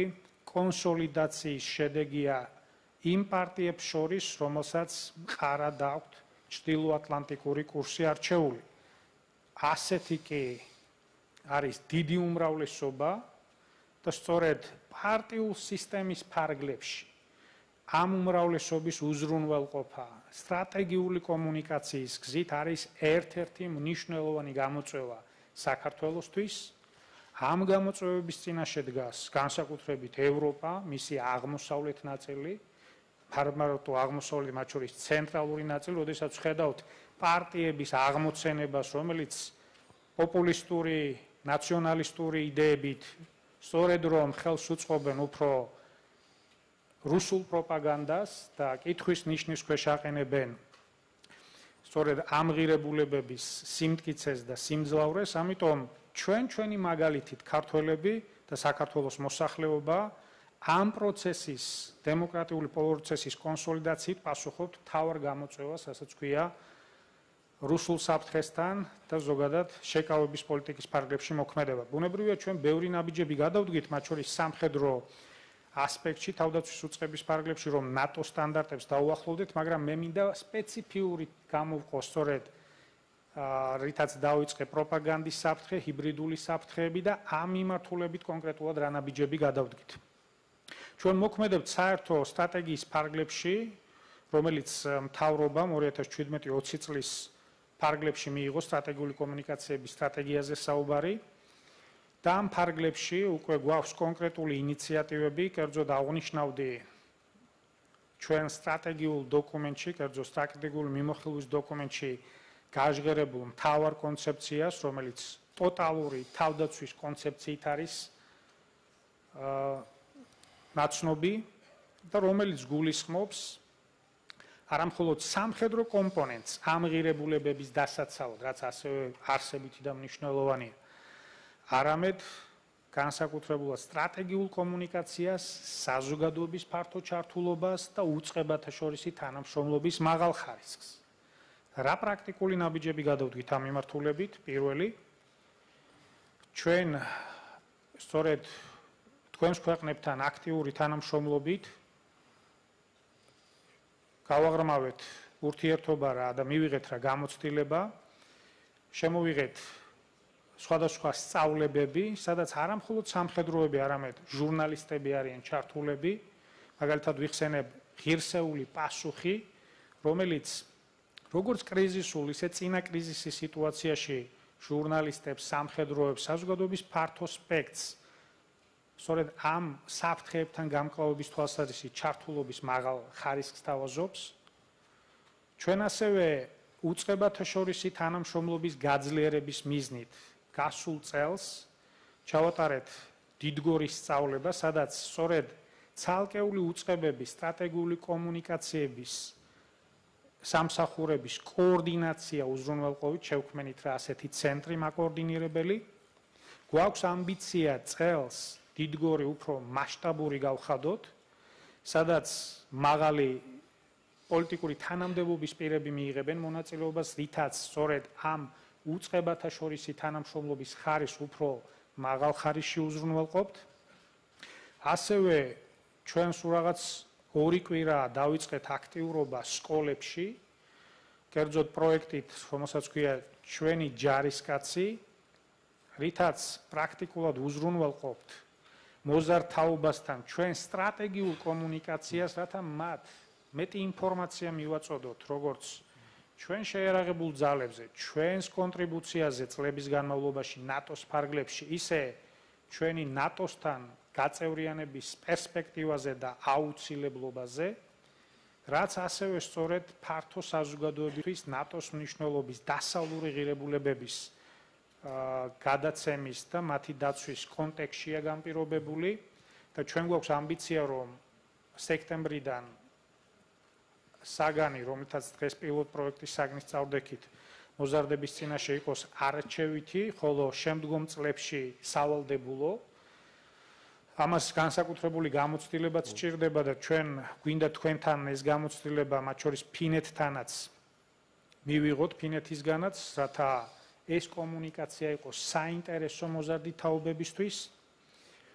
ასევე, როდესაც საუბრობ ტოტალურ თავდაცვაზე, წელს ვიწყებთ რეზერვის ახალი კონცეფციის ამოქმედებას, რათა სწორედ როგორც აქტიური რეზერვის სახით საზოგადოების ფართო ჩართულობა, ისე განსაკუთრებით სამობილიზაციო რეზერვის სახით იყოს მაღალ დონეზე უზრუნველყოფილი და ამას ყველაფერს ვამბობ არა მხოლოდ სამხედრო კომპონენტის უზრუნველყოფისთვის, არამედ სწორედ სამოქალაქო საინფორმაციო კომპონენტების ჭრილში და მათ კომბინაციაში და სწორედ ტოტალური, ანუ საყოველთაო მიდგომა, როგორც უწყებათა შორისი, ისე საზოგადოების ფართო ჩართულობით პასუხობს სწორედ ამ საყოველთაო გამოწვევაზე, რომელიც შეიძლება იყოს საინფორმაციო ველზე, არაკონვენციური სხვა ველზე, ამ ყველა ოპერატიულ დონეზე, ოპერატიულ სიბრტყეში ჩვენს თანაზომიერ და მზა პასუხის გაცემას. ამიტომ ჩვენთვის სწორედ ტოტალური თავდაცვის კონცეფცია არის ერთ-ერთი ამოსავალი ჰიბრიდულ საფრთხეებთან გამკლავების თვალსაზრისით, რაც საბოლოო ჯამში უზრუნველყოფს ჩვენი ქვეყნის მდგრადობის გამტკიცებას. ჩვენ სამი მთავარი პრინციპი გამოვყავით, როდესაც რეფორმებზე ვსაუბრობ თავდაცვაში. პირველი ეს არის ნატოს მიერ განსაზღვრული შეკავების პოლიტიკა და მზადყოფნის პოლიტიკა. მეორე მდგრადობის უზრუნველყოფა და რასაკვირველია ჩვენი თავსებადობა ნატოსთან, როგორც ასპირანტი ქვეყნის ჩვენი რეფორმებით. მდგრადობის ნაწილში სწორედ ტოტალურ თავდაცვას ერთ-ერთი ცენტრალური მნიშვნელობა აქვს, რამაც სწორედ საფრთხეების შემთხვევაში შესაძლებლობა უნდა მოქცეს საკუთარი შესაძლებლობების აღდგენის და თითოეული მოქალაქის პასუხისმგებლობის გაზიარების. ეს არ არის მხოლოდ უწყების ვალდებულება, ეს არ არის მხოლოდ მით უფრო ერთი სამინისტროს ვალდებულება, ეს არის ფართო საზოგადოების ვალდებულება, მით უფრო ცალკეული მოქალაქის პასუხისმგებლობა. ამიტომ ჩვენი აქტივობები, რომელიც მიმართულია როგორც სამხედრო სფეროში, ისე საზოგადოების ფართო ჩართულობით, ისე სკოლებში ჩვენი ვიზიტებით და მომავალში ამ სპექტრის უფრო გაფართოებით ემსახურება სწორედ თითოეული მოქალაქის ცნობიერებაში და გულში ამ მთავარი გზავნილის მიტანას, რასაც ქვია დასავლური ღირებულებები, რომელიც მის ღირსეულ არსებობას უზრუნველყოფს. ასე რომ ამ ყველაფრის რაც ვთქვი კომბინაცია შეიძლება ასე დავასრულო, საფრთხეები რეალურია, საფრთხეები უფრო მზარდია. ეს ჩვენ გათვითცნობიერებული გვაქვს ჯერ კიდევ 90-იანი წლებიდან საბჭოთა კავშირის დაშლიდან, მათ შორის ჰიბრიდული საფრთხეების ყველა კომპონენტი, რომელიც დღეს ევროპისთვის არის, მათ შორის პოპულიზმის ელემენტები, მათ შორის რუსული გავლენის ელემენტები, როგორც სამხედრო ისე არასამხედრო კუთხით. და კარგია, რომ დღეს განსაკუთრებით 2014 წლის შემდეგ სამწუხაროა ცოტა გვიან ჩვენთვის, მაგრამ კარგია მაინც, რომ ეს არის უფრო მასშტაბური მიდგომა, იმიტომ რომ არა მხოლოდ ერთი ქვეყნის ფარგლებში საყოველთაო ტოტალური მიდგომაა მნიშვნელოვანი, არამედ სწორედ ამ დასავლური სამყაროს ფარგლებში ტოტალური, ანუ საყოველთაო მიდგომაა ცენტრალური იმისთვის, რომ ამ საყოველთაო გამოწვევას, რასაც ქვია მეორე სისტემა, სხვა ღირებულებებზე, ავტორიტარულ ღირებულებებზე დამყარებული სისტემა, მას ღირსეულად გავცეთ პასუხი. ეს მინდოდა პატარა შესავლის სახით, დროში ვარ შეზღუდული და შესაბამისად მე კითხვა-პასუხის რეჟიმში უფრო მეც ინფორმაციას მოგაწვდით. მადლობთ. Thank you very much. I have to say that working with the defense community, well, those people are usually very disciplined, and you actually made 10 minutes, so thank you very much for this. So we'll see how Eidvidas does it. So I have to admit that when the Czech government started to develop a new policy on countering Russian influence, one of the first things which happened was that there were people from Czech Republic coming to Lithuania, trying to learn what do you do and what are the lessons learned from Lithuania and, widely speaking, from the Baltic region.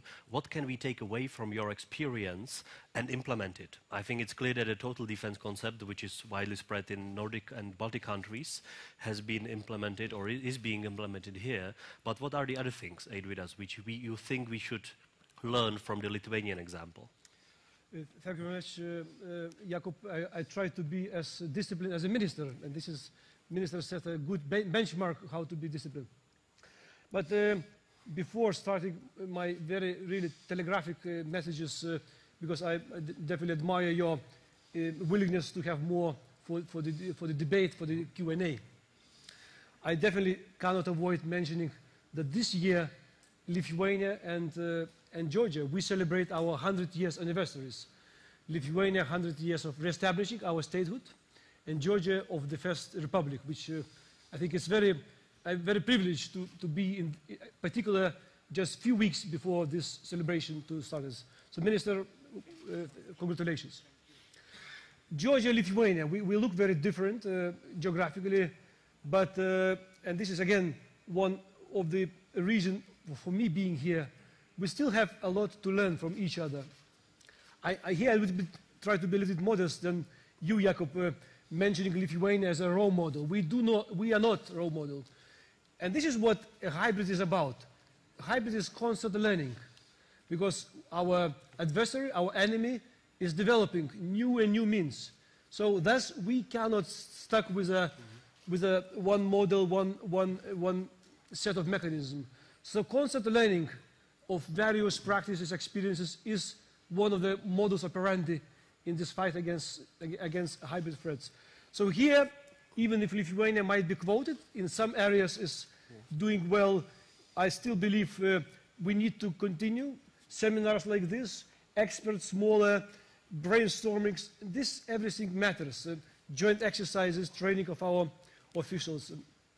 Secondly, and that was my reason for me before lunch asking question to the panel before lunch, whether are we doing well as a Western community.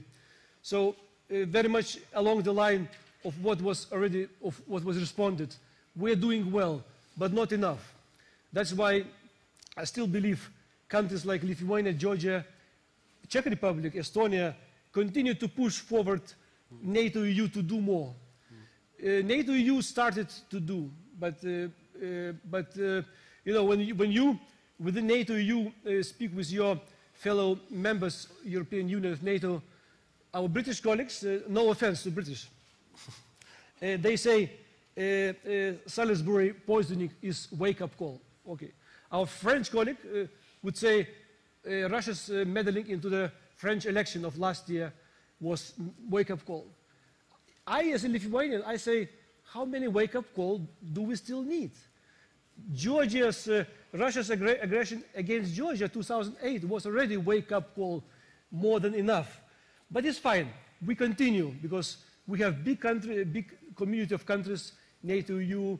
We're learning from each other, and that is why, as I said, it's important for countries like Lithuania, Georgia, which are on the front line, to continue to share experiences, to tell to our friends from Western Europe, from old Europe, what are at stake, what are the Russians' methods, how they are using our vulnerabilities, be it societal or national minorities.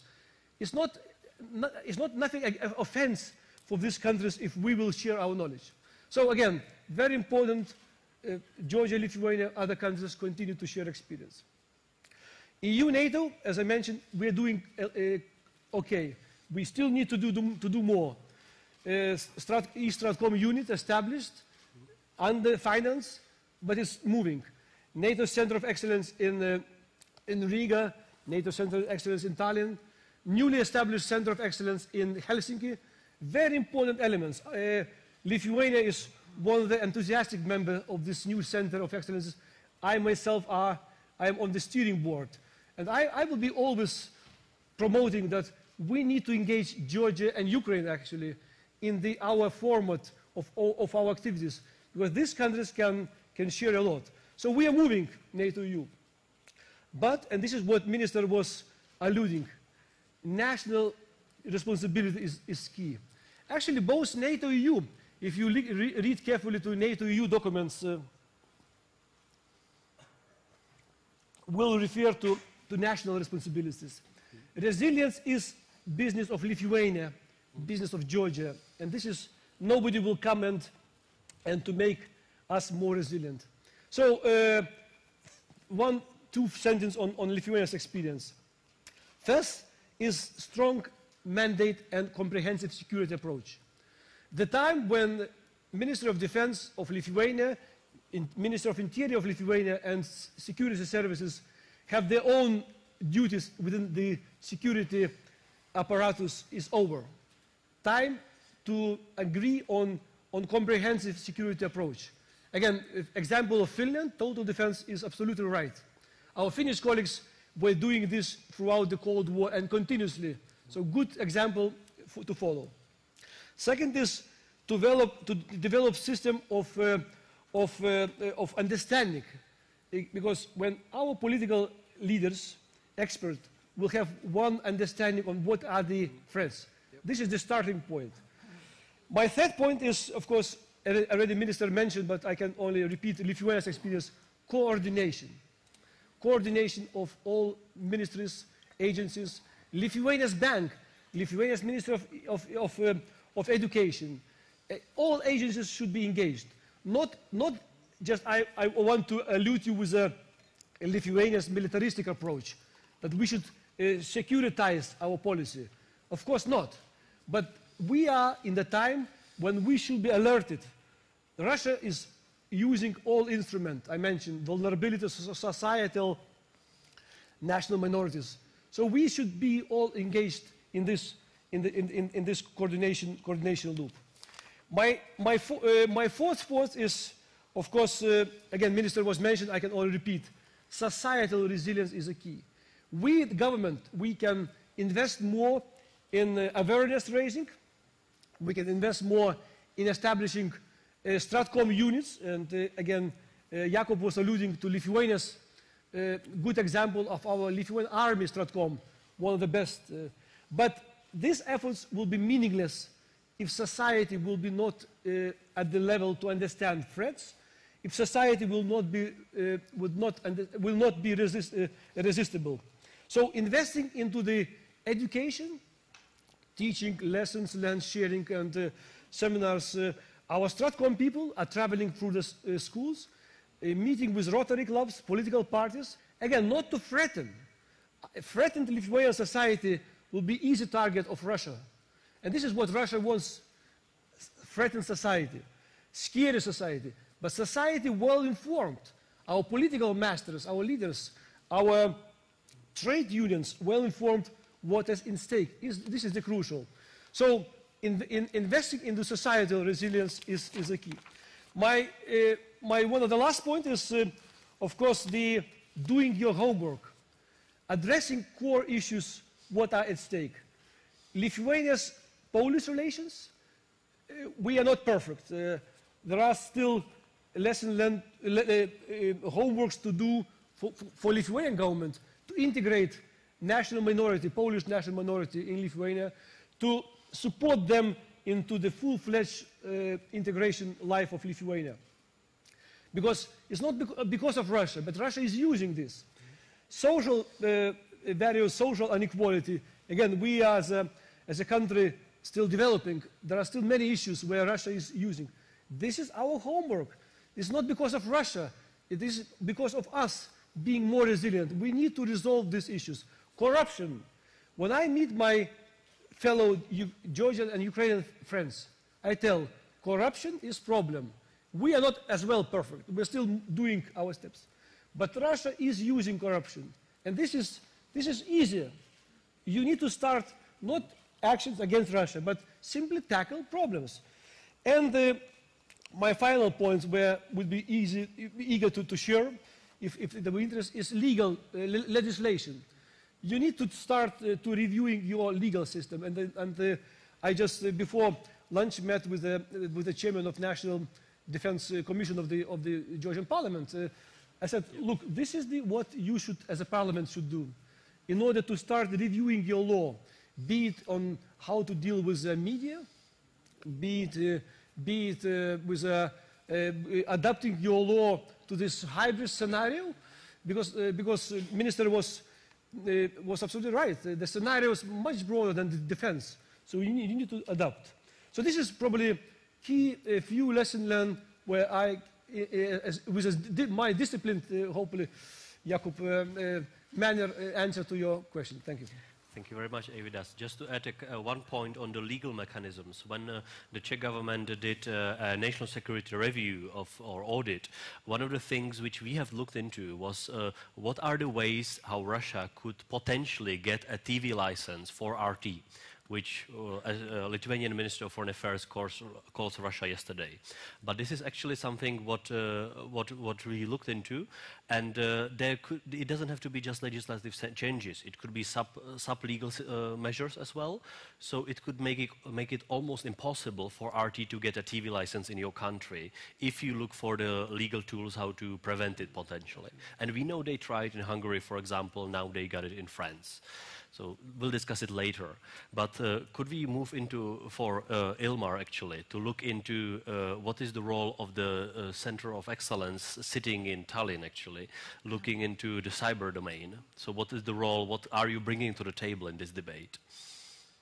Well, first of all, let me also congratulate on Georgia soon becoming 100, not only Lithuania, but also Estonia became on the 24th of February 100 years old. And I think all the Baltic nations and Georgia have to continue on the same hard work that we've done so far.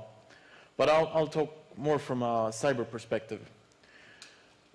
Back in 2007, Estonia, the Estonian government decided to move an old Soviet monument from the city center to a military cemetery. And this opportunity was used by Russia to create havoc around the city. And at the same time, Estonia suddenly experienced large-scale DDoS attacks. And there, Estonia had the opportunity to either hide it, to say this is just a technical glitch, which some at that time said that that would be the good option. But Estonia decided to be transparent, to declare officially we are in a large-scale cyber attack. We need to deal with it. But although Estonia declared that we are under a cyber attack, we didn't escalate the situation, which was probably one of the aims that the attacker wished for. Therefore, as Estonia and Georgia are quite similar in size and like-mindedness, both are ancient people with ancient cultures, languages, and as Estonia is such a small nation, everybody knows everybody, especially in the IT sector, and so therefore we had a great opportunity then that very quickly to gather all the relevant people together and start defending. And we went on as business as usual. Although the country was on a large-scale attack, the group of people managed to keep the necessary governmental servers and computers running, all the company computers, banking. So we didn't escalate the situation, we fought it, and after 3 weeks, suddenly the attacks died off. And of course, as you know, in a year, we could see the same thing in Georgia in 2008 during the war. And this was the first time where we saw kinetic attacks together with cyber attacks, hence hybrid warfare. And in the future, I mean, this will probably be the path where we can't look at one domain by itself, but we have to consider hybrid and cyber in unison next to each other. And what Estonia has done, one of the reasons why Estonia has managed to become a leading nation in the world in cyber defense is because when Estonia became re-independent in 1991, tough and brave political decisions were made to shift everything 180 degrees from east to west, to skip all the current technology, or what back then it was faxes, pagers, checkbooks. Estonia skipped it and leapfrogged to the latest technology on the market. And on a governmental level, decided that it's very important to stay ahead of the game. And after 2008, when the NATO Cyber Center was established, the Cyber Center in Estonia has been beating the cyber drum. We've been saying each year that to all the nations, companies, that you have to deal with cyber defense issues.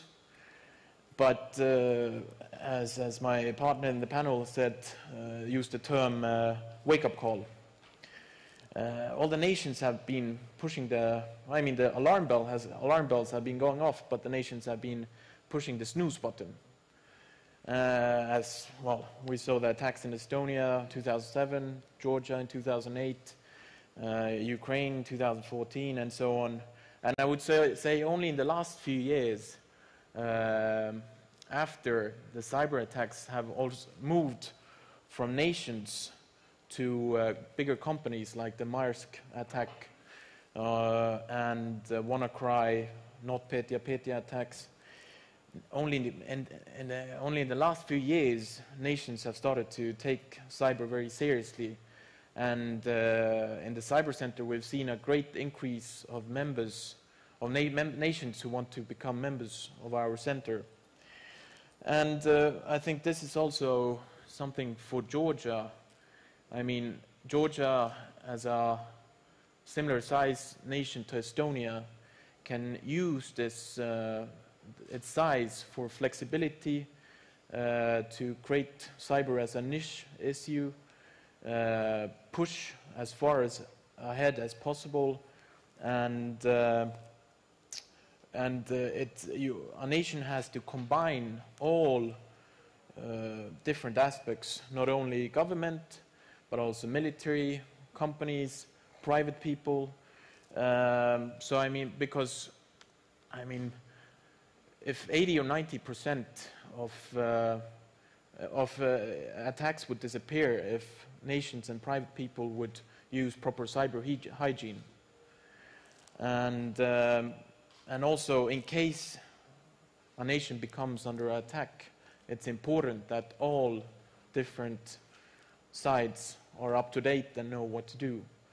And last but not least, I would mention last year when Estonia was hosting the EU presidency, then Estonia decided to do this EU hybrid exercise, which combines both cyber and hybrid, where we invited the European EU defense ministers to Tallinn, Estonia, to play out a cyber defense exercise, where we all put them in one room and played out a large-scale attack against the nations, and then they had to make decisions.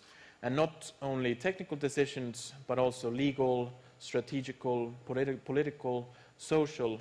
And that's also one of my messages, that cyber and hybrid it's not purely technical, but again covers all of these issues that have to be played through in order to deter any kinds of attacks. Very well, thank you very much for the experience. And we will jump right into the debate. We have approximately 30 minutes left. So 1, 2, 3. So could we start right down there, please? Thank you. Thank you. I'll ask question in Georgian, if I may. Yeah, please introduce yourself as Minister, well. yes, Nodar Tangiashvili, აღმოსავლეთ დასავლეთის მართვის ინსტიტუტი. დიდი მადლობა მოხსენებისთვის. მე მაქვს კითხვა ბატონ მინისტრთან. ჩვენ ვისაუბრეთ წინა პანელზე ნატომ როგორ შეცვალა თავისი კომუნიკაცია და ინფორმირების გზები თავის თავზე, ანუ რა წარმოადგენს ნატო. ტრადიციული ფორმატები, საზოგადოებრივი, ასე ვთქვათ, PR-ის დეპარტამენტი, ასე ვთქვათ, გადაკეთა უფრო სტრატკომის დეპარტამენტთან და უფრო დაიწყო სხვა ტიპის ინოვაციური, უფრო კრეატიული, უფრო მოკლე, უფრო გასაგები კომუნიკაცია, მათ შორის მულტიმედიის გამოყენებით, ტექსტზე და ცოტა მოსაწყენ, ასე ვთქვათ, პრეს რელიზებზე ნაკლებად კეთდება ფოკუსი და უფრო მეტად არის კამპანიური ხასიათის კომუნიკაცია და ამაზე იყო საუბარი. იგივე ძალიან კარგი მაგალითია We Are NATO, ეს ძალიან კარგი ვიდეოა. ამ კონტექსტში თქვენ როგორც თავდაცვის უწყების წარმომადგენელი, რას ფიქრობთ, რა უნდა გააკეთოს თავდაცვის სამინისტრომ?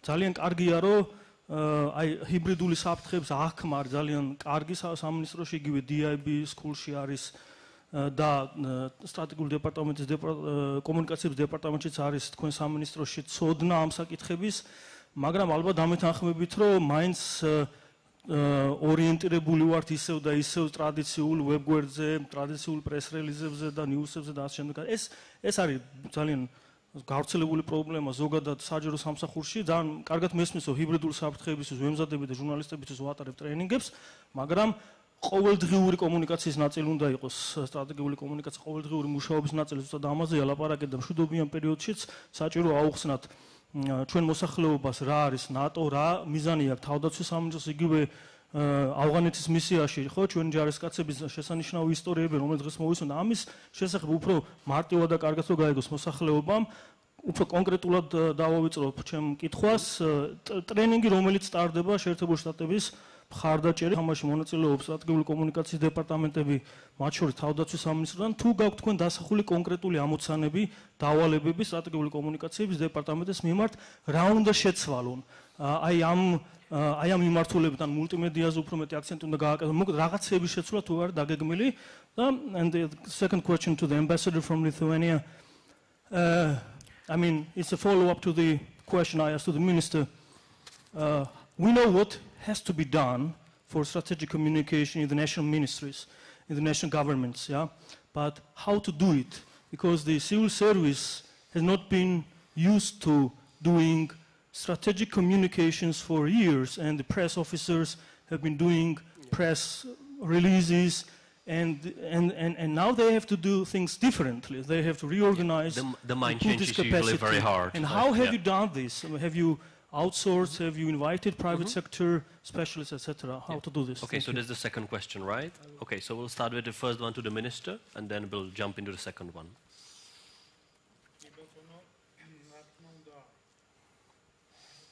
თქვენ განსაკუთრებულად ხაზი გაუსვით ფორმას, ინოვაციურს, რითაც ჩვენ მეტად შევძლებთ დავაინტერესოთ საზოგადოება, მეტად აღქმადი, გასაგები და მოტივაციის მიმცემი იყოს ინტეგრაციის პროცესი თითოეულისთვის. დავიწყოთ იმით, რომ სულ 2 წელია, რაც თავდაცვის ინსტიტუციური აღმშენებლობის სკოლა არსებობს და საკმაოდ წარმატებულად ახორციელებს ამ ფუნქციას, რასაც ქვია ნატოზე, ზოგადად ჩვენს თანამშრომლობაზე, როგორც ნატოს ფარგლებში, ისე ჩვენ სტრატეგიულ პარტნიორებთან თანამშრომლობაზე და მის მნიშვნელობაზე ინფორმაცია მიაწოდოს საზოგადოებას. მე მინდა სიამაყით აღვნიშნო, რომ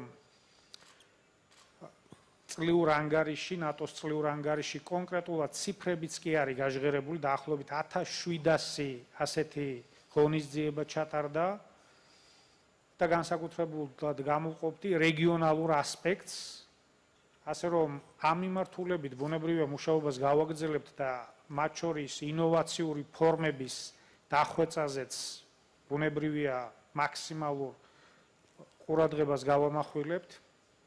მეორე ჩვენი ინიციატივა, რომელიც თავში ვახსენე, გახლავთ სკოლაში ვიზიტები, რაც სრულიად ახალი და უპრეცედენტოა, როდესაც ჯარისკაცი უშუალოდ მიდის და ყვება სხვათა შორის აი ფორმაზე გამახსენდა თავის ისტორიებს თუ რატო გადაწყვიტა ემსახუროს ქართულ შეერაღებულ ძალებს, რომელსაც აღნიშნავ დღეს განსაკუთრებით აქვს იუბილე, ულოცავ კიდევ ერთხელ გენერალს და მთლიანად შეერაღებულ ძალებს 27 წლის იუბილეს. ანუ თითოეული ჯარისკაცი ჩვენთვის არის, გვინდა ვაქციოთ ასევე ამ მოტივატორად. არა მხოლოდ სტრატეგიული კომუნიკაციის დეპარტამენტის ფუნქცია იყოს ის, რაც სტრატეგიულ კომუნიკაციასთან არის დაკავშირებული, არამედ უშუალოდ ჯარისკაცის ფუნქციაც იყოს, თუ რატომ მონაწილეობს გააზრებულად საერთაშორისო მისიებში, რა გამოცდილებას იღებს თავის პარტნიორებთან ურთიერთობით და ეს თავისი გამოცდილება და მოტივაცია პირადად მიღებული გაუზიაროს მოზარდთაობას, რომელიც ყველაზე ძლავრი ფუნდამენტია გრძელვადიან პერსპექტივაში ჩვენი ქვეყნის დემოკრატიული განვითარებისთვის. ჩვენ ვთქვით, რომ ამ ფორმების დახვეწა იქნება მომავალი მუშაობის საგანი. კერძოდ ჩვენ გვინდა შევარჩიოთ ოფიცრები, სერჟანტები, ვინც სწორედ ასე ინოვაციურად ახალი ფორმებით შეძლებს ამ თავარი ამოცანის მიწოდებას, სტრატეგიულ კომუნიკაციას, ამოცანის მიწოდებას, რაც ჩვენი ქვეყნის ევროკავშირში და ნატოში ინტეგრაციასთან არის დაკავშირებული. ასევე ჩვენ შევიმუშავეთ სტრატეგიული კომუნიკაციების სტრატეგია, ესეც პირველად მოხდა. დეპარტამენტმა განსაზღვრა ის პრიორიტეტები და ის ფორმები, სადაც სწორედ განსაკუთრებით ნატოსთან თანამშრომლობა ერთ-ერთი პრიორიტეტულია, ასე რომ ამ სტრატეგიის განხორციელების წრილში ყველა ის აქტივობა იქნება ეს ჟურნალისტებთან სხვადასხვა საერთო წვრთნები, რომელსაც თქვენც მონაწილეობით და ჰიბრიდულ საფრთხეებს ეძღვნებოდა, იმიტომ რომ ჟურნალისტებთან ურთიერთობაც ერთ-ერთი მნიშვნელოვანია. ჟურნალისტები მეოთხე ხელისუფლების წარმომადგენლები არიან და ისევე როგორც სხვა ხელისუფლების შტოები იღებენ პასუხისმგებლობას ინფორმაციის მიწოდებაზე, განსაკუთრებით საინფორმაციო ველის ჭრილში. ამიტომ ჩვენ მათთან ურთიერთობას ვაქცევთ განსაკუთრებულ მნიშვნელობას, ასევე მოზარდთაობასთან და რასაკვირველია შეერაღებული ძალების ფარგლებში, რომელსაც წლებია უკვე ნატოსთან თანამშრომლობის უკაცრავად საუკეთესო გამოცდილება აქვს, ბუნებრივია აბსოლუტურად აქვს გააზრებული ამის მნიშვნელობა, უბრალოდ აქ საუბარია ერთგვარ მეთოდოლოგიაზე, რითაც მათი რესურსი იქნება მაქსიმალურად გამოყენებული ამ სტრატეგიული კომუნიკაციის ჭრილში, მათ შორის რეგიონებშიც, მათ შორის თვითმმართველი ერთეულების აქტიური მონაწილეობით და ასევე ღია კარის პოლიტიკის უზრუნველყოფით, სადაც ცალკეულ სამხედრო ბაზაზე ექნებათ ასევე მოზარდთაობის წარმომადგენლებს სტუმრობის შესაძლებლობა, ადგილზე გაეცნონ ჩვენ შესაძლებლობებს, ადგილზე მოხდეს დისკუსიების მოწყობა და სადაც ჩვენ ეს ფორმატები მომავალში კიდევ უფრო უნდა გავაფართოვოთ და დავხვეწოთ. ანუ ეს ყველა რაც ჩამოვთვალე არის სწორედ ამ სტრატეგიული კომუნიკაციების სტრატეგიის ფარგლებში განსაზღვრული, რომელიც ჩვენმა სტრატეგიულმა დეპარტამენტმა მოამზადა და სწორედ სხვადასხვა აუდიტორიებთან ინოვაციური ფორმით ამ გზავნილების გააქტიურება და მიწოდება არის სწორედ მისი ერთ-ერთი მთავარი ამოცანა, რასაც პრაქტიკული ნაბიჯებით ჩვენ ვასრულებთ, რაც აღიარებულია და სიამაყით კიდევ ერთხელ აღვნიშნავ, ასევე მოხსენიებულია ნატოს ყოველწლიურ ანგარიში. Thank you very much, Minister. And now maybe just one of you, if you could respond, maybe 1 or 2 minutes. The question was basically how to bring the public administration Stratcom from Middle Ages. I think there are actually at least 2 good examples which we know in Europe. One is Ukraine Crisis Media Center helping out Ukraine government to some extent. The second would be the British 77th Brigade using civilian expertise for the British government Stratcom in some cases. But maybe you have some other cases which you would example. I can definitely share very briefly Lithuania's experience.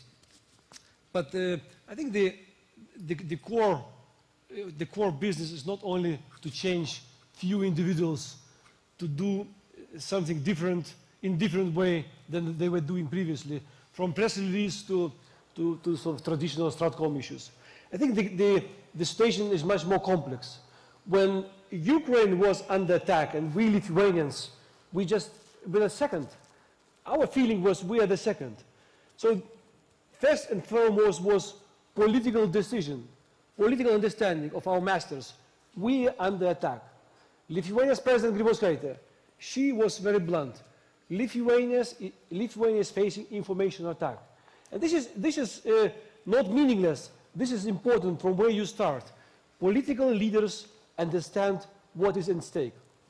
Secondly, you should get rid of definitely old style of press releases. You need to embark in completely new sort of ways of dealing with the problem. In case of Lithuania, Jakub mentioned 77th Brigade of UK. We have Lithuanian Army Stratcom department, which was, again, not accidentally. These guys who established this unit in the Lithuanian army, they came from Lithuania's special operations, from experience in Afghanistan. When you are military, as a SOP, you are always constantly in this hostile information environment assessment. So these guys came from Afghanistan and said, hi, we have knowledge and experience and even software. Now they started to even to develop software, how to monitor IP addresses and how to understand. But most important, and this is what I will repeat, experience sharing. You need to look to how other countries is doing. Israel, Singapore, UK. So we need to share experience. And this is what matters. Yeah. Can I stop you right here? Yeah, absolutely. Okay. Okay. So political message, political understanding, changing of behavior, experience sharing. This is critical. Okay. Next question, please. NATO-Georgia International Center for Geopolitical Studies. If I may, my question goes to Minister Rizori, and I will ask in Georgian. Ბატონო მინისტრო, დიდი მადლობა თქვენი მოხსენებისთვის. მას შემდეგ, რაც საქართველომ განაცხადა ოფიციალურად ნატოში გაწევრიანების შესახებ, უამრავი რეფორმა ჩატარდა საქართველოს შეიარაღებულ ძალებში და მე არ მახსოვს არც ერთი შეფასების მისია, სადაც განსაკუთრებით არ იყოს აღნიშნული ჩვენი ჯარის მაღალი მომზადების შესახებ. უელსის სამიტზე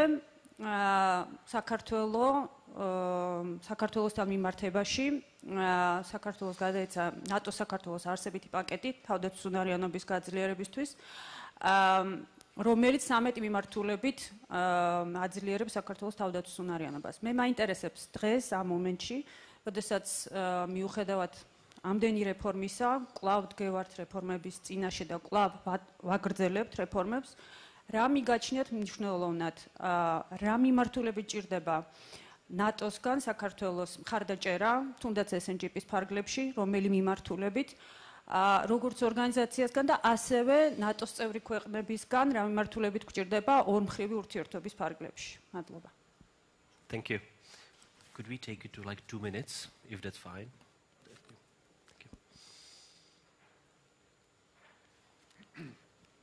რასაკურველია ჩვენ ყველა იმ პროცესების ადეკვატურად ვახორციელებთ რეფორმებს, რომელიც ნატოსთან მოდის აბსოლუტურ თანხმედრაში, მე ვთქვი შეკავებისა და მზადყოფნის ახალ სტრატეგიაზე, რომელიც უელსის სამიტზე გაჟღერდა. განსაკუთრებით კი წელს მინდა ასევე თქვენი ყურადღება მივაპყრო იმას, რომ ჩვენ გამოვაცხადეთ ჯერ კიდევ იანვარში ეს წელი როგორც ლოგისტიკის წელი. და იცით რომ თქვენ ნატოს ფარგლებში სამიტზე იქნება გადაწყვეტილება მიღებული ლოგისტიკის სარდლობის ჩამოყალიბების შესახებ, ასე რომ ეს იქნება ერთ-ერთი პრიორიტეტული სწორედ ჩვენი ნატოსთან თანამშრომლობის და მათ შორის სხვა ქვეყნებთან, ნატოს წევრ ქვეყნებთან ორმხრივი თანამშრომლობის ფორმატში. ამ თვალსაზრისით განსაკუთრებულად გამოვყოფდი ჩვენს მთავარ სტრატეგიულ პარტნიორთან, ამერიკის შეერთებულ შტატებთან თანამშრომლობას, მის ექსპერტებთან. ჩვენ უკვე გვაქვს დოკუმენტები და სამოქმედო გეგმა, იმიტომ რომ უფრო მობილური, უფრო ლოკაციაშიც ადეკვატურად განსაზღვრული შეიარაღებული ძალები ყავდეს, რომელიც იქნება საფრთხეზე ადაპტირებული და მეორე მნიშვნელოვანი ასევე იქნებოდა ჩვენთვის, რა თქმა უნდა, კიბერუსაფრთხოება. თქვენ იცით რომ ასევე ნატო გეგმავს წელს კიბერ ოპერაციების ცენტრის შექმნას, ჩვენ ბევრი ვისაუბრეთ იმაზე, რომ სწორედ ეს სიბრტყე იქნება ერთ-ერთი მნიშვნელოვანი განზომილება მომავალში, სადაც ჩვენი საფრთხეები, რომელსაც რუსეთიდან ვიღებთ, პოტენციურად სწორედ ისეთ ინფრასტრუქტურას შეეხება, რომელიც არის კრიტიკული, შესაბამისად, როგორც ამ კრიტიკული ინფრასტრუქტურის დაცვის, ისე კოლექტიურად ამას ხაზგაუსვამ უსაფრთხოების უზრუნველყოფის მიზნით, სწორედ კოორდინაციას და თანამშრომლობას მომავალში ექნება განსაკუთრებული მნიშვნელობა. ეს გაჟღერდა კიდევაც ნატოს მიერ, როდესაც საუბარი იყო უფრო ტექნოლოგიურად განვითარებულმა ქვეყნებმა მეტი გააკეთონ და დაეხმარონ ტექნოლოგიურად მეტნაკლებად განვითარებულ ქვეყნებს, განსაკუთრებით ლიდერ ქვეყნებზეა ნატოს ფარგლებში საუბარი. ანუ აქ უკვე საუბარია სწორედ ამ სიბრტყეშიც კოლექტიურ უსაფრთხოებაზე და რაც ითქვა აქ გავიმეორებ, ამ მიმართულებით სწორედ კოორდინაციის გაძლიერება არის სასიცოცხლოდ მნიშვნელოვანი, ასე რომ თქვენ მკითხეთ, რა რეფორმები იგეგმება სწორედ ამ მიმართულებებით, როგორც ნატოს, ისე ომმხრივ ფარგლებში, განსაკუთრებულად გიპასუხებთ, ეს არის ლოგისტიკის მიმართულება, რომელიც პრიორიტეტად არის გაცხადებული ჩვენი წლის სამოქმედო გეგმაში და რასაკვირველია კიბერუსაფრთხოება, რომელიც ასევე აბსოლუტურ თანხმედრაში მოდის ნატოს მიერ გაჟღერებულ კოლექტიური უსაფრთხოების დოქტრინაში უკვე ამ განზომილების ფარგლებში, როგორც არის კიბერსივრცე. Thank you, sir. So we do have 12 minutes to go, so I would propose that we will have 4 more questions. Each would be 1 minute. So here's the first one, second, and 2 more.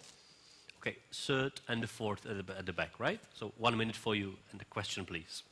Madloba, Seri Kapanadze, Parliamentary Vice-Speaker, Europol საქართველო. ჩვენ რამდენიმე დღეში კვირაში ვაპირებთ, რომ ჩვენმა პარტიამ წარადგინოს პარლამენტში საკანონმდებლო პაკეტი, რომლითაც შესაძლებლად მიგვაჩნია ბრძოლა რუსეთის პროპაგანდის წინააღმდეგ და 3 მიმართულებაზე ვფიქრობთ. პირველი ეს არის რუსეთიდან მომდინარე ფინანსების შეზღუდვა, მეორე ეს არის იმ მედია მაუწყებლების შეზღუდვა ან გარკვეული შეზღუდვების გავრცელება მათზე, რომლებიც აქ ავრცელებენ რუსულ პროპაგანდას და მესამე ეს არის საბიუჯეტო სახსრების უფრო მეტი ტრანსპარენტულობა, რომ არ იქნას მიწოდებული ამ მედია საშუალებებზე, რომელიც საქართველოში მოქმედებს. მე მაქვს კითხვა ჩვენ ევროპელ კოლეგებთან, საუკეთესო პრაქტიკა, best practice, რაც არის, რომელზეც თქვენ ახლა უკვე ისაუბრეთ, ნაწილობრივ, მაგრამ კიდევ რა ტიპის საკანონმდებლო ნაბიჯები შეიძლება იყოს გადადგმული და მოკლე კითხვა ბატონ მინისტრო, ხო არ გონიათ, რომ მოვიდა დრო, რომ საქართველოს ხელისუფლებამ აღადგინოს რუსულენოვანი მაუწყებელი პიკის მსგავსი, რომელიც თქვენმა ხელისუფლებამ გააუქმა 2013 წელს, რასაც შეიძლება ჰქონდეს ორმხრივი ეფექტი, ერთი ბრძოლა რუსულ პროპაგანდასთან საქართველოს ტერიტორიაზე რუსულენოვან მაცხოვრებლებში და მეორე ბრძოლა რუსულ პროპაგანდასთან ოკუპირებულ ტერიტორიებზე. მადლობა. Thank you, sir. The second question will be here for Frederick, here in the first row, please. Yep. And then third and fourth, right? Please. Hello, I'm Frederick Foy. I'm from the Swedish Civil Contingencies Agency. It pleased me immensely, of course, to hear that Georgia is adopting a total defense concept, something that we in Sweden are very familiar with. But I do have 2 questions for His Excellency the Minister. First of all, Georgia and Estonia being the unfortunate first victims of Russian expansionism, how have you seen the hybrid threats develop over the time, since you've had the unfortunate experience of exposure much longer than most other European nations? And are there any hybrid threats that you would say are unique to Georgia? Thank you. Very well. The third question is down there, please, go ahead. Მორჯობათ, მე ვარ თორნიკე პეტრიაშვილი, ჯავახიშვილის სახელობის უნივერსიტეტის იურიდიული ფაკულტეტის სტუდენტი. მე მინდა შევეხო მედია სამართალს. დღესდღეობით, როგორც ვიცი, NTV+ საქართველოს ავტორიზაცია და როგორც ბენეფიციარი ადმინისტრაციული ორგანოს წარმომადგენელი, კონკრეტულად სახელმწიფო ტელევიზია, მინდა ვთქვა, რომ ანუ საქართველოს აბერკეტები აქვს კონკრეტულად როგორც რუსეთის სახელმწიფოს ინტერესების გამტარებელი ამ პროპაგანდის წინააღმდეგ რა ბერკეტები აქვს საქართველოს და რა შეუძლია გააკეთოს. Thank you. And the fourth question is back there. Please. Could you please stand up and speak? Thank you.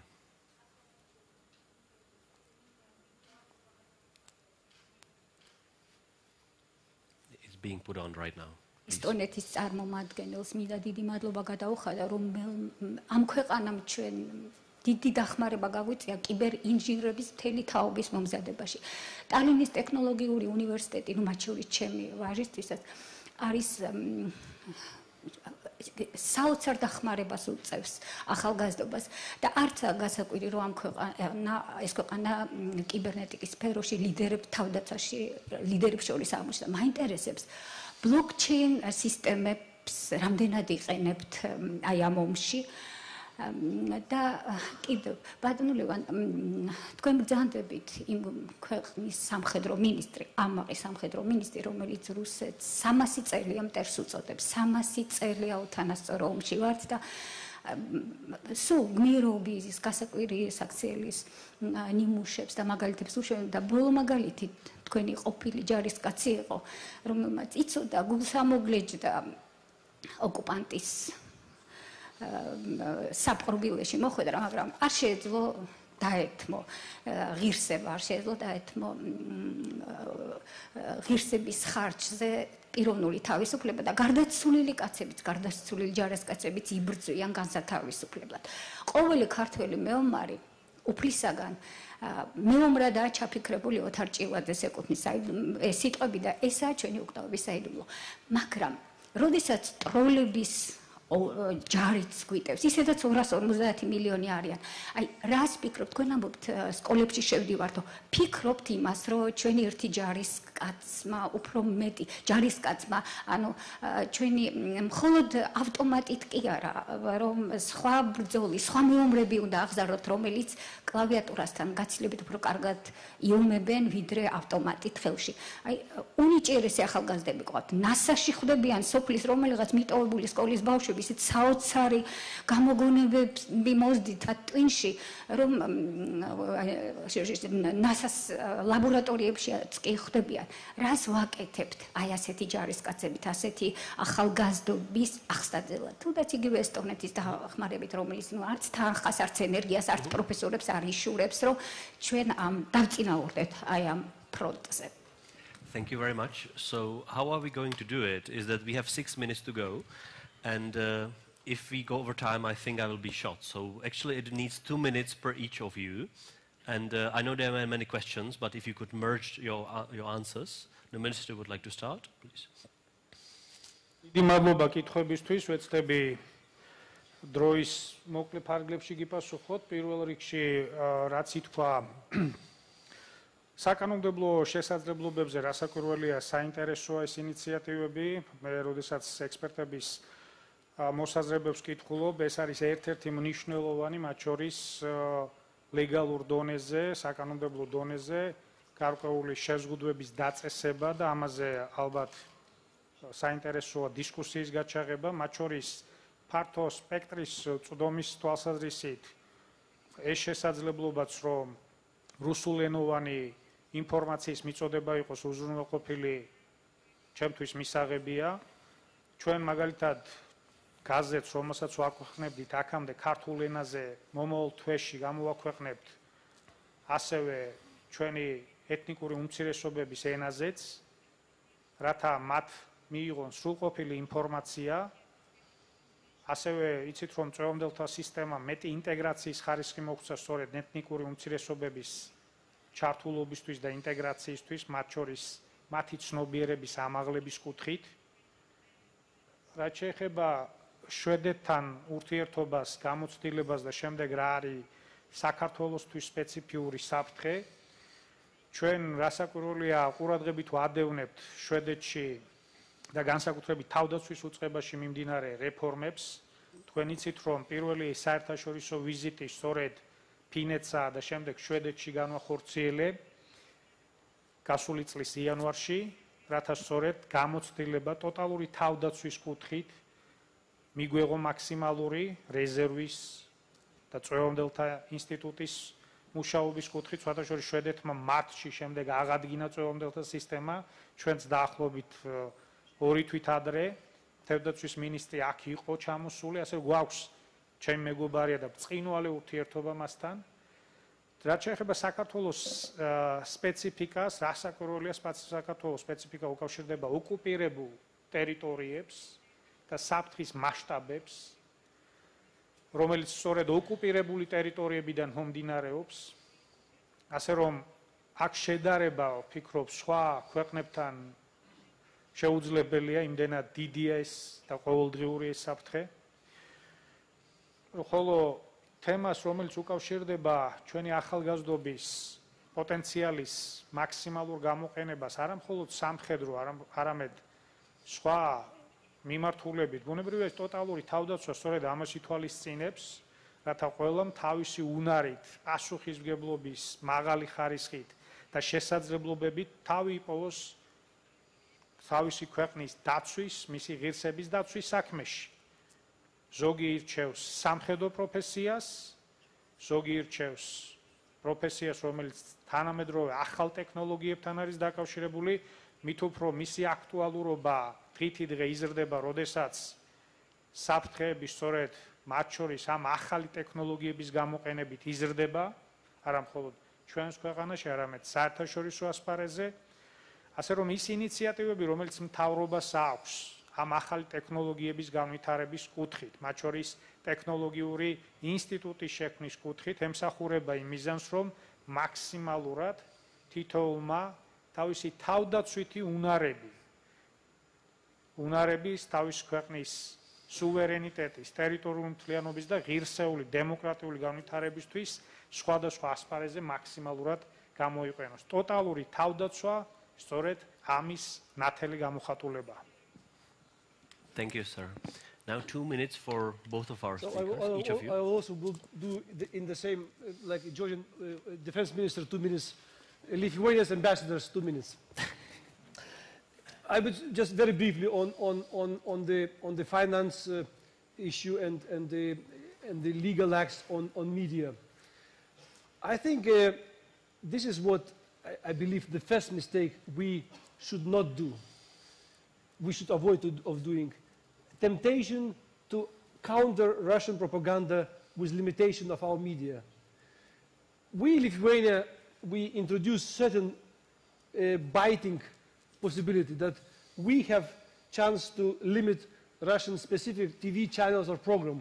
If this channel or TV program violates our law, if we can prove in the court, we can close for 3 minutes. For example, as we speak, one of Russian channels is blocked in Lithuania for 3 months.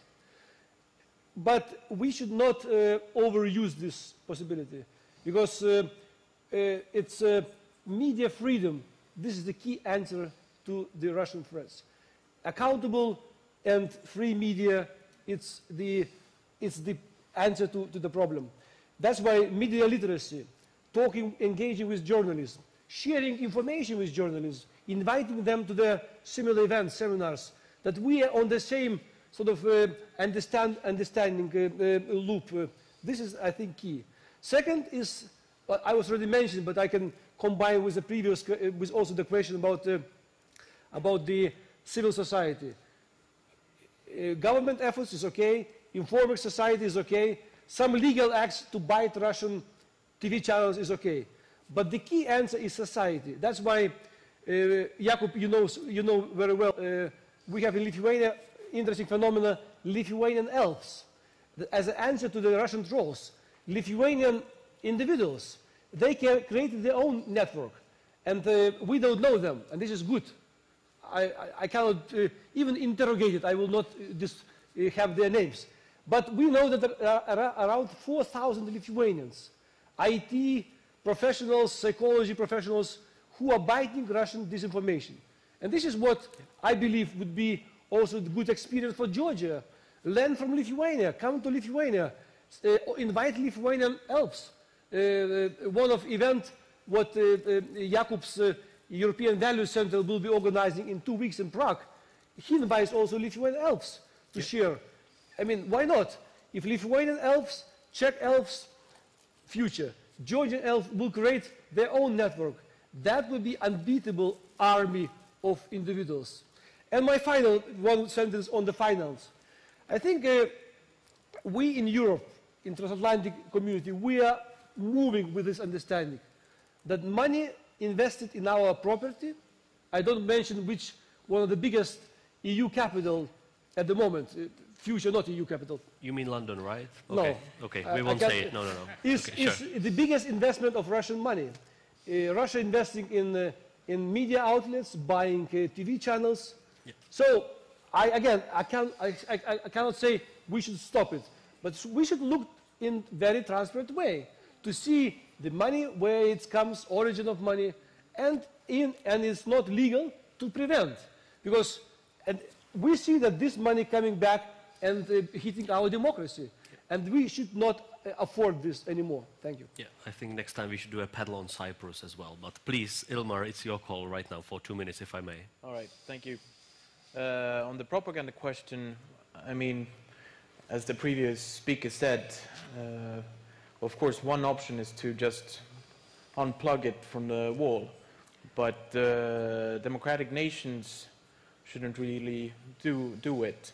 And therefore, Estonia has chosen to go more of a transparency way, to keep such matters as transparent as possible. Different NGOs, organizations publish and show and point out Russian propaganda. Governmental institutions publish yearbooks which speak as openly as possible about propaganda and the threats and how to try to understand and recognize it. So, as I said, for democratic nations, it's a very tough question how to handle, and the temptation is always to take a more rougher side, but not always the best option, because I believe that's something that Russia wants.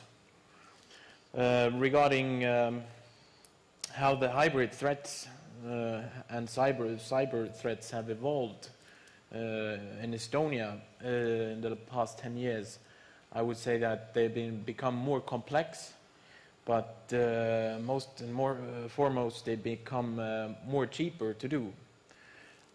Especially cyber attacks these days are very cheap to do, but very expensive to protect against.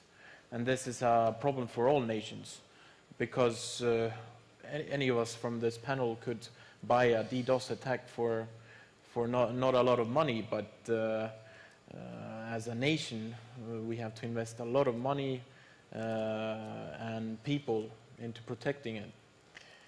And then coming to the third question from the corner there, that Tallinn Technical University has been now for a long time doing different courses and degrees in cyber. And as I've been now traveling around quite a lot in these cyber communities, and something that I hear from each nation and everywhere I go, that there is always a lack of people who understand hybrid and cyber threats and the whole issue. So this is also something for all nations to remember, that we are lacking these people. We need to stay ahead of the game, and we need to invest heavily into the people and into the education. Yep. Thank you. Very well. Thank you. Before we finish, let me use my 15 seconds. What I would suggest, and I already mentioned it very briefly, what happens in Ukraine these days is that, for example, you have Ukrainian think tanks getting together and actually looking at lessons learned, what can Western European capitals learn from their experience. I think this is something what practically Georgian NGOs, with some level of support of the government and donors, should be doing. So like take your top 10 minds, get them together, write in reports what should Western European learn from you, and then start touring those capitals, because they will see that they are facing similar problems, maybe not yet occupied territories, but the other tools are being used in Western Central Eastern Europe as well. So this is what could and I believe should be happening. There are many think tanks who will be happy to help, including mine. So thank you very much for having it. Thank you very much, gentlemen. And that's it at this moment. Thank you. Thank you.